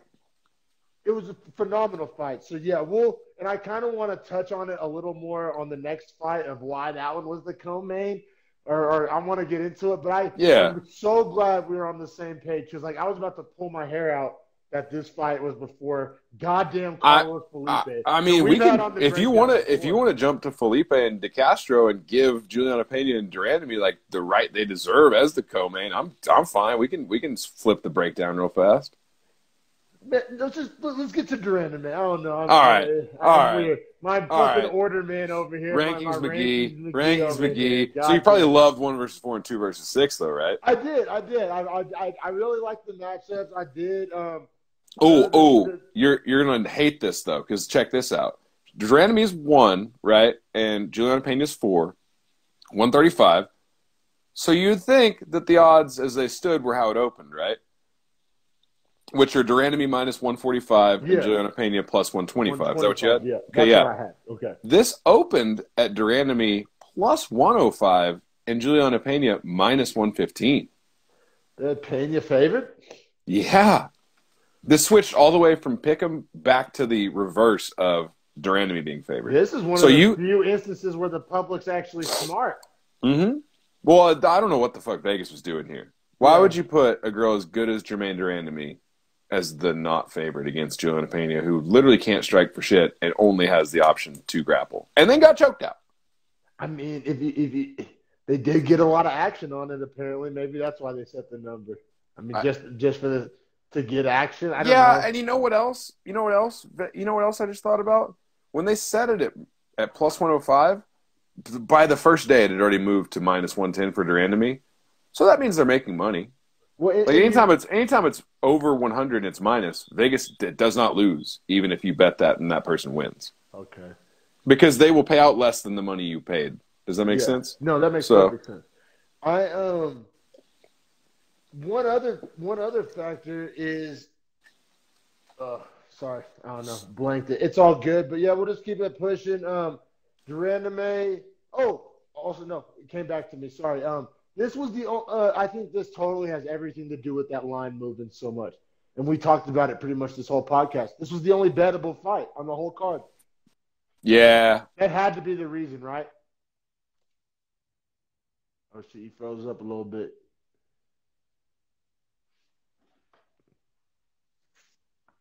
Oh, shit. Sorry. He's back. My Wi-Fi just crashed on me. Not great. We switched to the LT. Good, it's not going to be a problem. It's not going to be a problem. No, you're good, man. But what I'm saying is that this was the only bettable fight on the whole card, so I'm sure that's the reason why it got so much action, right, and was bet up and bet down so much. No, I mean, yeah, that has to be because the rest of the card was just trash as far as betting. Like, there were no sweet spots like you talked about. And honestly, if you're looking for like a line to take, this was about the only one that made any good sense. It's the only bettable fight. I think that's fair to say. I mean, I'm sure somebody won money on the other fights, but in my opinion, for most people, you know, your average UFC fan, I think this was I won't say the only bettable fight, the most bettable fight of the card, for sure. For sure, yeah. That's a good way to say it, too. Yeah, like you said, Durandamy ranked 1, Pena ranked 4. So, yeah, you know, really great matchup there. Got Jason Herzog as the ref again. Final assignment of the night. Did a good job again. Did a great job again. Yep. Round 1, Durandamy's precision striking was just clinical. I mean, my first note is GDR has such crispy striking, dude. It's nice, dude. Just so. I mean, you couldn't draw it up any better. I mean, coach's wet dream, right? Just pops the jab. Body type, like she's so tall and so lanky. And then you combine that with just that precision, and it's so perfect to watch. It really was. Also, not to be a dick, maybe Pena goes to 125 though, huh? Because like a little thick in the hips. Like she could drop the 10, I think. Maybe I'm being an asshole. Well, I'll I'll say, man, when you're fighting, Duranda, man, her body type would make almost anybody she's fighting look. That's true. She's so rail thin and pencil and tall and muscular without like any fat. It's a good point. So I think maybe it might be a comparison thing. Who knows? Maybe you're an asshole. I don't know. I know. Yeah. For sure, man. But man, and then round 2, did you give round 2 to Pena? I actually did. Yeah, I did. gave round 2 to Pena. Her grappling was really impressive in the second round. Although GDR almost got her with the Von Flue. Really impressed with the Von Flue attempt. Like, for her to realize that she had that almost locked up was impressive to me. Just because Pena, like, being the Brazilian Jiu-Jitsu black belt, should not put herself in that situation. Yeah. And just to say something, I guess, nice about Pena, I really respected her ability after getting pieced up on the outside by the taller fighter for the whole first round. To spend the whole second round in dominant grappling position was a really good implementation of a game plan and pivoting and switching it up and not beating your head against the wall. You know what I'm saying? Like some of the other fighters on the card did. So I respect that. Like if something ain't working, I love when fighters try something else. I really do. Especially like you said, she's a black belt in jiu-jitsu. Like get in there, let's get this fight on the ground. So I gave her on to the Pena. So I had it, 19-19 going into 3. Same. Yeah. Same, but Durandomy's striking, it's nice, and it's making Pena have to come in for these takedowns. And like we were saying, like you have to go in, you have to try and get this to the ground. Yeah, and she does try that. Problem being that if you get caught in a guillotine, you leave your neck out there, you're not coming back from it. And that's essentially exactly what happens. I mean, Durandomy locked up a tight palm-to-palm guillotine. Well, and also, man, think about how skinny Durandomy's arms are. Think about how much easier that is to get under the chin as opposed to, like, fucking Carlos Felipe's forearm trying to get under your chin. That's a goddamn quad. You know what I'm saying? But, like, Durandomy's sliding her little pencil under your neck. It's like a garrote wire. Yeah, what's crazy is you'd think with exactly what you're saying, Durandomy would have more submissions on her record maybe. But not a submission artist by any means, but she looked really good. Like her submission defense was good, and then her submission attacks were really good. I think she'll always struggle with the strength of Nunes. Like that. Oh yeah, she'll never beat her. But it's so weird. Like we'll get to that. We'll get to that after the home fight. I want to get to what's next for that division. But goddamn, it's fucking crazy. But so yeah, I mean Durandomy is just at this weird point, like fucking where like she's like Stockton and Malone could never get past Jordan. Right. Like there's just the GOAT. Yeah, she's just like she's done everything else you can possibly do. I mean her resume outside of the Nunes fights is just impeccable. Well, to be honest, for like Holm and Durandomy, it's like you both are great. You just aren't Amanda Nunes. You just aren't the greatest. And it's just it's a level of physicality, right? Like it just like it's not an X's and O's approach of why Amanda Nunes does the exact same things they do, just does them a little better with more force and more veracity. So strong, bro. Dude, she's insane. So strong. But we'll get to it. But yeah, GDR, man, looking great. We'll see what happens next. And I said, do you go title shot with her? Do you make her and the winner of the Holm Aldana fight to get a rematch because they both already lost to Nunes, and also Nunes just beat Durandomy as her last loss. That's so it's what I'm saying. So like, I want to get into that after the Holm breakdown. That way we can kind of paint the complete picture. You know what I'm saying? Yeah, it makes sense. Leave time to do that, so we'll keep it pushing. But yeah, so this next fight, like I was literally like offended that this was my co-main. Like there's like 3 other fights on this card that I would put over this fight. Like this 100%. Like this fight should have been probably a prelim fight in my opinion. I don't understand why this. Felipe, like this could have on a breakdown. He got destroyed. Yeah, this could have been This could have been the prelim co-main event. You know what I mean? Yeah. Like there's not even that's not even a thing. But like it could have been the fight before the featured prelim. The Condit fight, yeah, without a doubt, bro. Like I literally would have. I mean, without even considering the GDR fight, I mean, I would have rather had the Jourdain Kolidov fight as the co-main. Yeah. Or you could have put Condit, like. Yeah, that's what I was gonna say. Is like you could have put Condit, or honestly, dude, the fact that Juliana Pena and Joanna Randomie wasn't the co-main is fucking. That's a slap in the face. Really that shit's a slap in the face. Yeah, there's no other argument to make. But yeah, man, we'll get into it. These beefy motherfuckers, the beefiest of the beefy. I think God damn, man, just low key fat, just low key fat, man. I'm just fucking beyond it. You know what I'm saying? How you train? Man, how the fuck you train every day of your life, and it's your job, and you can't be a little more in shape? No, like I legitimately don't understand how it's possible, like physically possible. Like do these guys how many eat calories you burn? Like bro, yeah, yeah, and the water weight they cut, like yeah, they probably lose like 7 pounds of practice in water weight for sure. So I don't know how the fuck Popeyes is keeping it. Yeah, like how are they stacking this shit on? And it's like low key fat, dog. Like Jorgen De Castro had titties. He had titties out there. Yeah, no, I don't, because like man, I've played with linemen. I mean, you're a lineman. Dude, like a lot of these like athletes that people think are fat, like aren't that fat. Like no, wise, it's like NFL, like a center in the NFL that weighs 300 pounds. He's probably legit like 265 of muscle, and just their stomach, and like they have like a layer of fat around them, but they have like a 6-pack that you can damn near see through their stomach. Yeah, no, exactly. And we've all met those guys, and it's just, but that's not what this was. This is just, I don't know. It's just horrible. Like they literally have to be eating McDonald's and shit. It's horrible. Like, I don't know how you train and are that fat. I mean, bro, I don't get it. Yeah, but we'll get to. They are heavyweights in case you haven't guessed that already.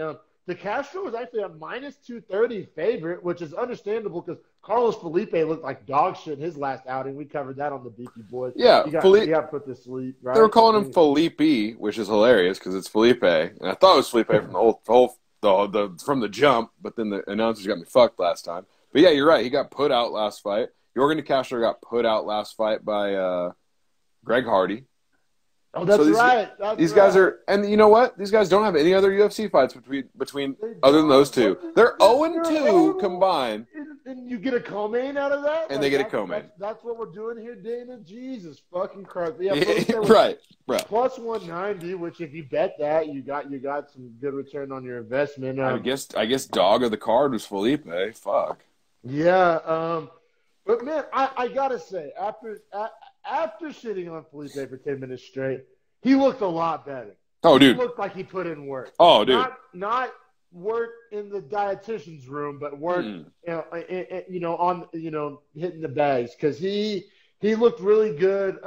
He was moving forward. He was really pushing the tempo. And he was mixing in a lot of leg kicks, which I like. Because I know it doesn't come naturally for a heavyweight to throw leg kicks. So, like, I know for a fact that's something that they worked on, and that's something that he's been putting effort into perfecting and wanted to make a point of using. And I noticed that. And it was effective, too. It really was effective. It kept him off him. It kept De Castro off of him. I would also just like to note, fuck Jorgen De Castro, man.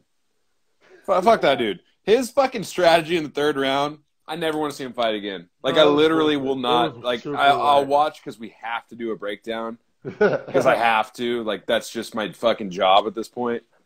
But don't, Dana White. Like, I'm looking, not at you, Dom, look at the camera. Dana White, don't put this motherfucker in the UFC. Ever again. Again. He didn't look good at all. Did you have him winning a round? Maybe we can speed Dude, this up. to be real, the third round, maybe you give it to him. I literally wrote this in my notes. I'll just read it aloud. I wrote, De Castro might have won the third, but to be real, Felipe won the whole fight. Give a damn what the judges say. And also 30-27 Felipe, because fuck that third round from De Castro. Yeah.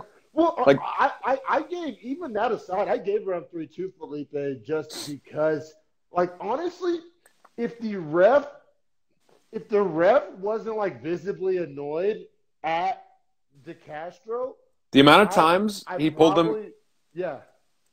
Yeah, he was so. The amount of times he pulled De Castro out of that position, telling him, like, you're not working, or you're grabbing the fence and holding him here, was fucking 8 times. Yeah, so that's why, like, I gave the round to Felipe. I was like, well, this isn't even my opinion. Like, that's the referee. Like, I have to, like, listen to, like, what the referee's saying. Right. Yeah, yeah. You know what I'm saying? Because I'll be real. Like, there's some referees that would have just let him lean their fat asses up against the fence for 5 minutes and then gone to decision. But he kept splitting them up. So I was like, well, if the ref feels this way, then like, who am I to feel otherwise? So like, I mean, you know what I mean? So yeah. I mean, you're right. That was a goddamn disgrace. I think there was a felony. God damn it was like man. an O lineman drill in the third. Yeah. They were literally like literally arms up, pushing each other. Yeah, like what are we doing? O-line that they block like this so they don't get holding calls. And they're like little league O linemen.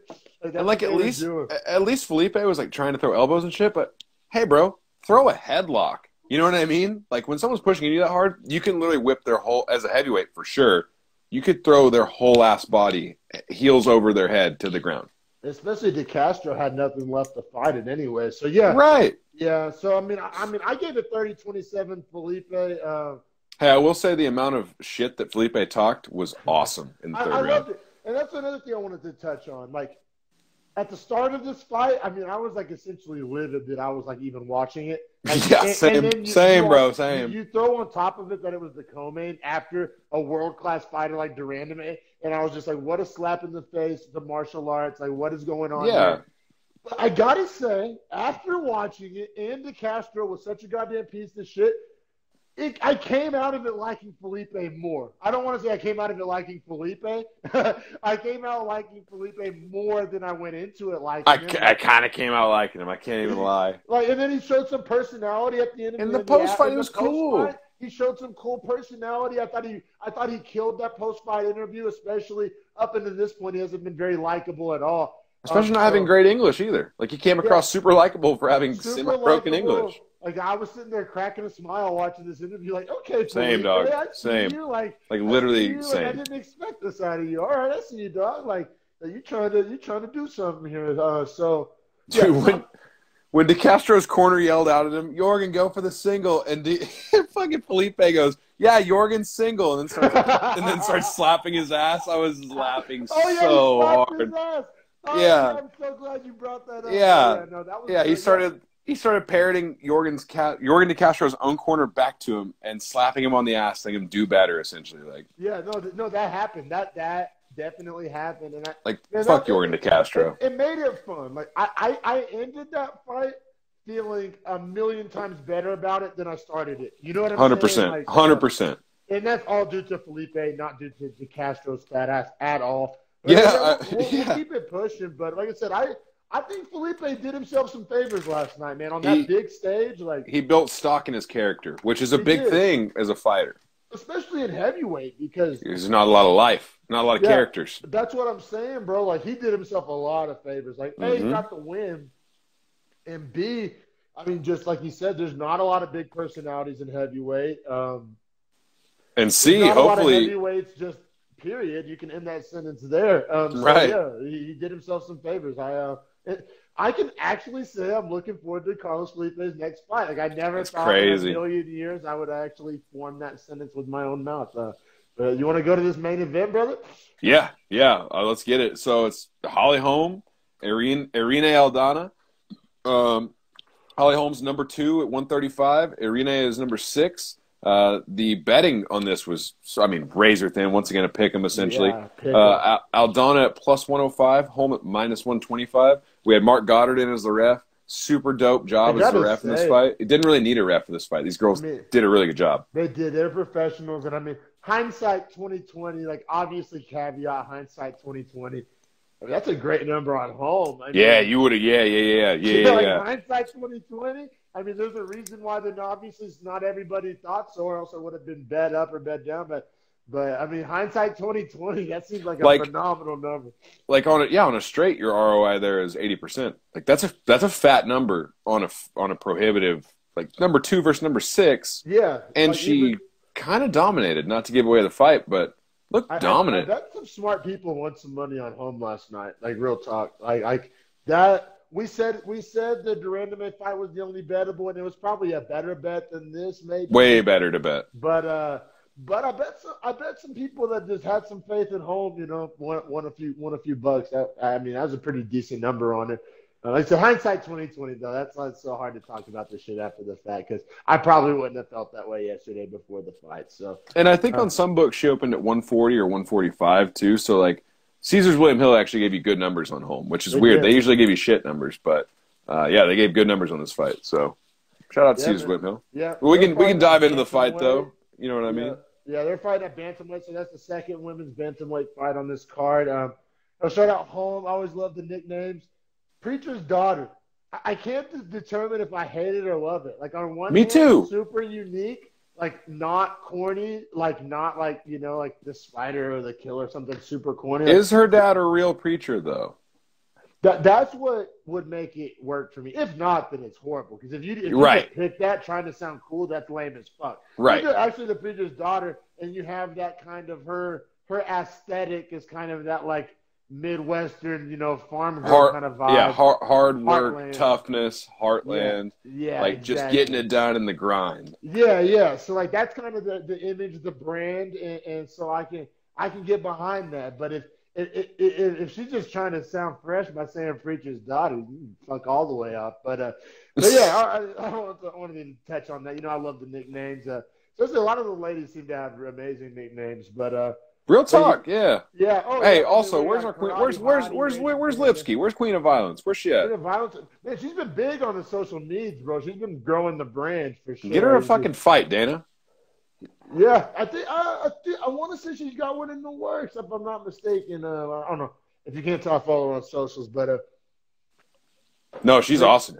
Yeah, no, she's great, man. But yeah, man. So I mean, make a short story long. I mean, I had Holm winning all 5 rounds. Same. Didn't give a round to Aldana. I thought honestly, they got a little further apart as the fight went on. Like I thought Holm was throwing crazy shots in the 5th, but Aldana was just eating. A clinic. Dude, her movement, her distance control, her ability to throw kicks and punches and keep Aldana only in punching range. For like when Aldana was throwing punches or kicks, like she couldn't land shit. It was crazy. Guess what word is typically not associated with Holly Holm? That was kind of the story of the fight, in my opinion. Takedowns. Yeah, she got 3 takedowns. 1, 2, and 3, right? Or 4? Was it 4 or 5? I want to say every round she had a takedown, bro. Did she have one in 5? Did she have one in 5? I'm pretty sure she had 5 takedowns last night. I at bare minimum 4. Bare minimum 4. I think you're right. But you know what's crazy is Aldana had only been taken down twice going into this whole fight. Yeah, which is, I don't know. I think maybe she hadn't been tested in that regard. I mean, because she was mainly a boxer. Yes. She has a high boxing pedigree, which so does Holm. Great counter left hook. Great lead right hook from Aldana. Like she has these crazy nice punches. But all right, so. All night, like literally everybody. I know we're not, and we can probably do a round by round, but I'm kind of going micro, then we'll zoom into macro. Yeah, I mean, honestly, I think every round is like a mirror. You know what I mean? Yeah. Like you could break down just the fight as a whole and explain how the rounds went. Yeah, some fights honestly. Are like that. Some fights, each round's like a little movie. And some fights, it's just the whole thing is like a big picture thing. I would say like Holly found a rhythm and just wrote it. You know what I mean? Well, dude, so like quite literally, they fucking circled each other the whole time. Mm-hmm. Like they walked in a circle the entire 25 minutes. It was a 5-round fight. That's what made me lose a lot of respect for Aldana. That she couldn't cut the angles. Like her fight IQ seemed like just negative 1,000. Which I know isn't the case because she has a high boxing pedigree. That's what the things she was doing wrong were the things that she was supposed to be doing good, like boxing, footwork, angles, like cutting off the ring. Yeah. Like that's what boxers do. Like that's boxing. Like that's by definition. People think boxing is punching, but boxing is all the things I just listed, like the footwork, the angles, the cutting off the ring, all that. I would also say, to add to your point, that Holly Holm was throwing combinations, but it was the same combination every time. Every time. So eventually you'd think combination. It was just an old schoolyard, just it was right like straight, left straight down the pipe. It was like right straight, left straight, right hook, then like left straight again. So super simple combos, right? Yeah. And then a head kick usually to finish it, or a body kick. So, like, these super simple, super straightforward combos, and you think Aldana, being a boxer, would start to pick up and start to counter-strike in the middle of the rhythm of that combo, but she just never could get it down. She never tried anything different, like how insanity. Juliana Pena for, like, you know, the distance wasn't working, so in the round 2 she tried something different and was actually able to win around in the grappling. Like that moment, I kept waiting for it. Because, like, I know Aldana's not trash. Like, I'm not trying to, but, like, Holm made her look trash. Like, Holm, like there was not a single moment. I mean, I think Aldana, I mean, she popped her with, like, one good shot. There was a little bit of blood leaking out of her nose, but over the course of 5 rounds, I mean, that was literally, like, the only moment. Like, it didn't even rock Holm. It just literally made blood come out of her nose. Like, it didn't wobble her at all. Like, Holly Holm looked good, man. She didn't take a lot of damage. She's gonna be able to fight again soon. Yeah, now that's going to lead to the bigger point, I think, of what this fight actually leads to is Holly Holm has fought Amanda Nunes and lost. Yeah. She's fought Jermaine Durandamy and lost. Jermaine Durandamy has fought Nunes and lost. But GDR fought Nunes twice, right? Yes, and the first time they fought a long time ago, and GDR, very intro to MMA, got her ass whooped. This last time they fought actually gave Amanda Nunes a good fight. It was a good fight, yeah. What's interesting to me out of all this is, do you remember what happened when GDR fought Holm last?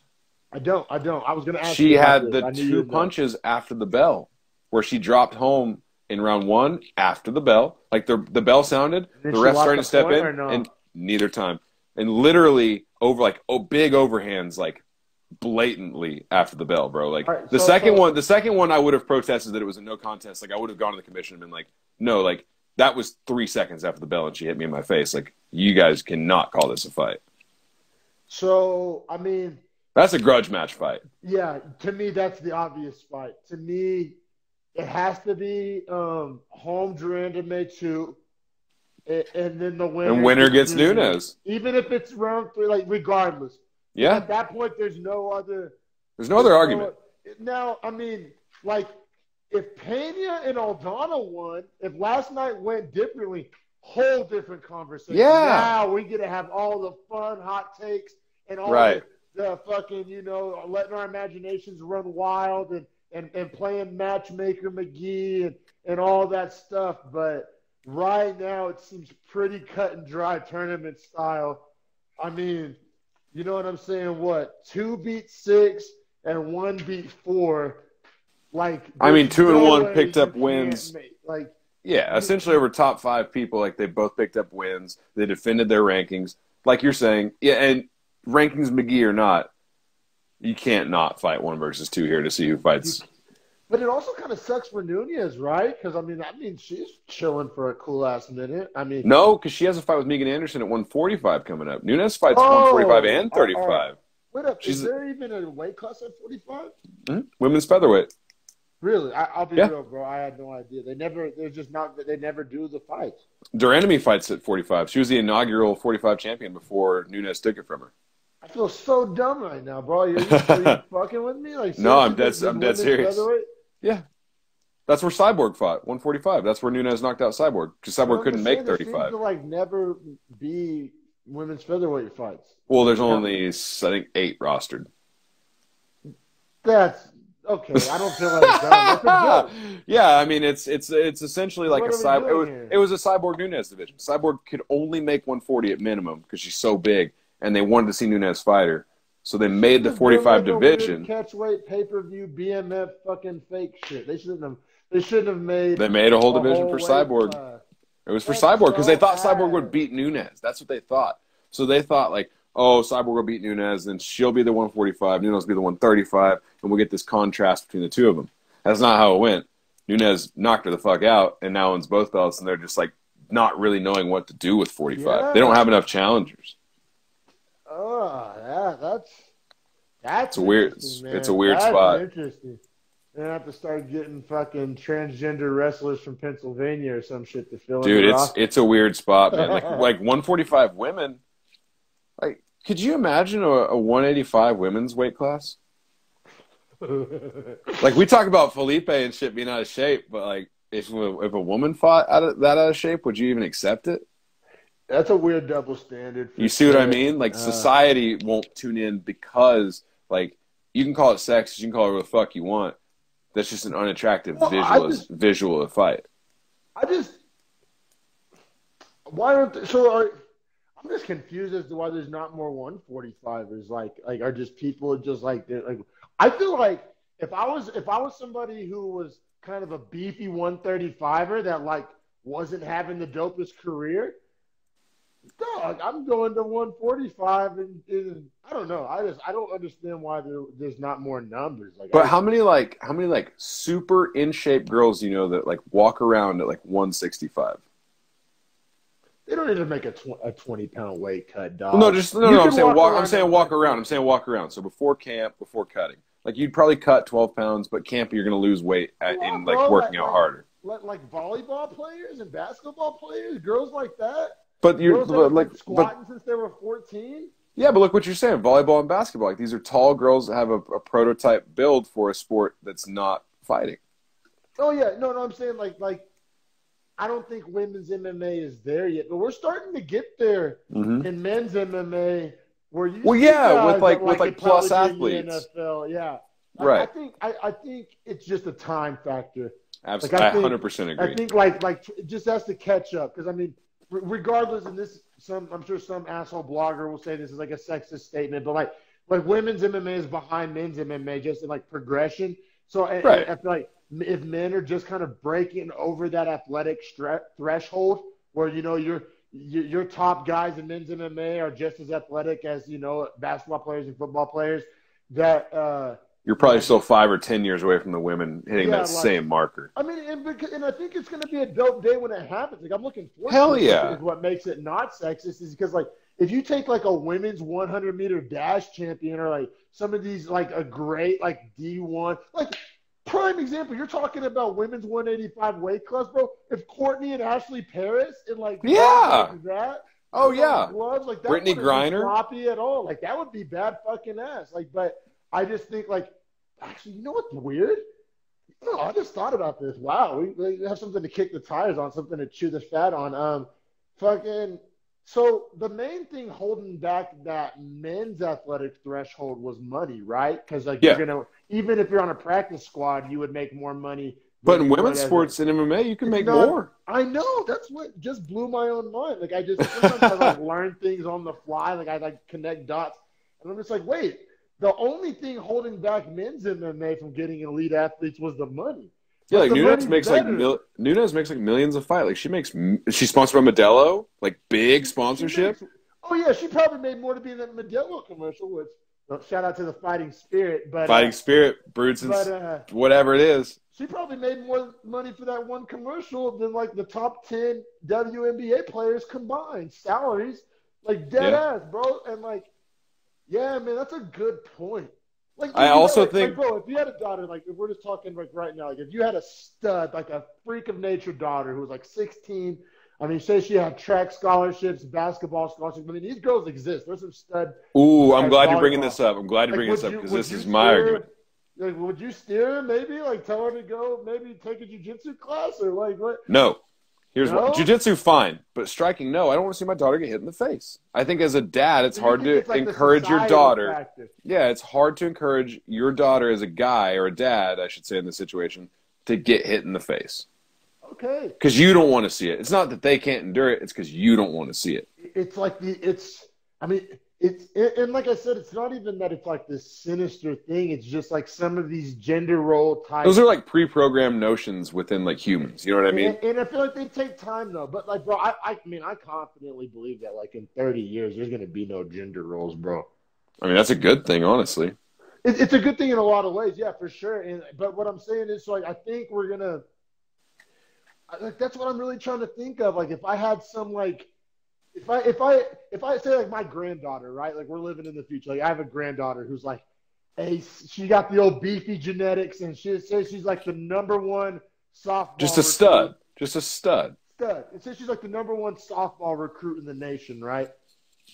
I mean, am I gonna tell her to pursue that and like go to like Tennessee and play softball for where there's no professional career? There's no professional league. I mean, maybe you make an Olympics and make like $70,000 or something, or off like a Wheaties box. Maybe. That's what I'm saying, dog. Like, or do you want to tell her to go fucking pull up Amanda Nunes videos and fucking, you know, hit the mitts? Like I said, like gender roles aside, like if we just look at like women's sports the way we look at our men's sports, like who doesn't want their son to grow up and be like an NFL star and make millions of dollars? Fuck yeah. Or you know what I'm saying? I mean, if my son grew up to be the like middleweight champion of the world, I'd be so goddamn proud. Like, think about John Jones' parents, man.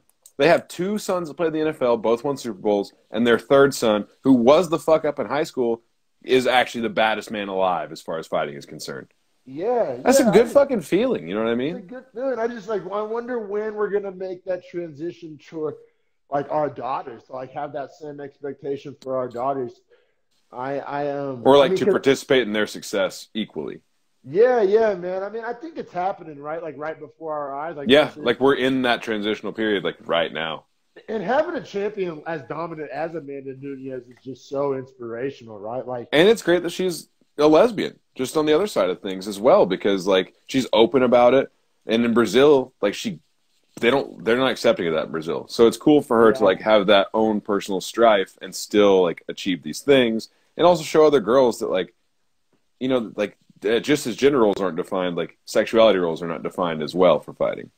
That's true. That's a good point. I'll ask you a question that's probably going to get us canceled. Do you think like dead ass, bro, like dead ass? Like I'm really trying to like think of this. Like I swear to God, I'm not trying to be a douchebag. I'm really trying to wonder if there's like a physiological anything behind what I'm about to ask you. Do you think it would be possible for a straight chick to be as badass as Amanda Nunes? It's a good question, right? Yeah, I see what you're saying, but her whole mentality and approach to life is entirely different, right? Because she sees herself as the alpha and all. Dog. Like, do you think that there's maybe even a click or like hormonally? More, like, do you think that like probably she probably has a tad bit more testosterone, right? Or like a tad. Yeah, like I would. Yeah, right. Bones like might be a tad bit more dense, or like I don't know. Like I'm not, and I'm not casting a wide brush on all. Hello, can you hear me? Yeah. Like I'm not saying all lesbians. I'm saying like Amanda Nunes, like she's such a physical anomaly. Like I'm not applying this logic to every lesbian. I'm saying Amanda Nunes, her as an athlete, as a fighter, as such a freak of nature, just physically, strength wise. Like it's a fun, and I'm not asking you to like physically. No, I see what you're. I see what you're saying. To like contemplate if that would be like if it's possible for like obviously different weight classes, but is it possible for like a Paige Van Zandt to like just be that physically dominant and tough and or aggressive even? Like Amanda Nunes is aggressive too. Yeah, right. Exactly. Like mentality. Exactly, bro. Like I said, I'm not painting with the broad brush. I'm not even saying I know the answer to that question, but I think it's just something interesting to kick around. But no, it's super interesting. And she also is like, just for like another just side note, like in her relationship, she is like the more dominant person in the relationship. Her significant other is Nina Ansaroff, who's like a 115 fighter, smaller girl, like, and they're pretty open about the fact that Amanda Nunes like plays the more like masculine gender role between their relationship. She's the top, like right. So, like, that definitely contributes to, like, it has to, her personality and the way she operates in everyday life. Like, it's really interesting to think about. And I don't think it's something that, like, you know, it's obviously a controversial conversation. But that's the reason why I wanted to not be scared to touch on it. Because, man, this, like, place where we're at where it's, like, bad to just ask questions or talk or contemplate or just, like, you know what I mean? Just bad ideas back and forth without reaching like a conclusion. Like I think we need to like it needs to be okay to just, you know, like try to have a discourse about an uncomfortable subject. And I just don't think that like, you know, I don't think that, you know, I think if we were over here telling everybody how to feel or if we were saying that something's bad, I don't think that's okay. But I think it needs to be okay to just ask questions and have a conversation, you know what I mean? So I appreciate you going there with me, you know what I mean?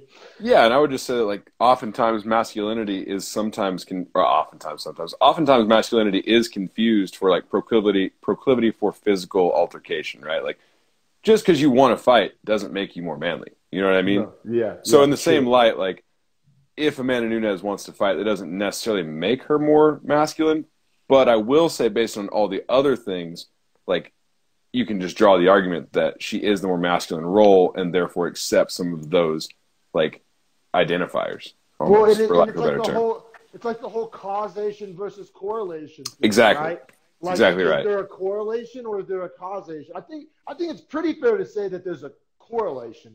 Yeah, I just don't I would know agree. if you can make the logical jump. And I think that's where it can be potentially problematic to make the jump to saying that it's causation as opposed and getting to the numbers to back up your assertion. You know what I mean? Like, usually you do have to scientifically prove that too. True that, and the thing is that'd be impossible to do because there's only one Amanda Nunes. It's not like every lesbian is Amanda Nunes. Like she's no other lesbian is Amanda. Yeah, exactly. Yeah, she's a one of one. So yeah, that's what I'm trying to. Yeah, no, I'm that's why I did you the perfect partner for this podcast. Is, you know what I'm saying? We can go a level or two up, and you know what I'm saying, not get too off the rails, man. But yeah, man, we skate that cancel culture like it's an ice rink. You know what I'm saying? Like it's an ice rink, baby. Like Kyrie Irving dribbling through a defense, man. But man, that's Beefy Boys 18, y'all. Hopefully we're not canceled by episode 19. We got to get to Fight Island 5. Yeah, we got to get to Fight Island 5. And since I'm right here on the Nevada border, bro, I need those picks because I'm going across the border. I'm going to place an in-person sports bet for the first time in my life. I'll let y'all know how that goes. Bet. I'll send them to you early then. Hell yeah, brother. Hey, thanks everybody for being a part of this episode. You can catch us on audio platforms, Spotify. I want everybody to check us out on Podbean as well. But yeah, check us out on audio platforms. And this episode is coming to YouTube real soon. Appreciate everybody. Take it easy, man. Yes, sir. You too, bro.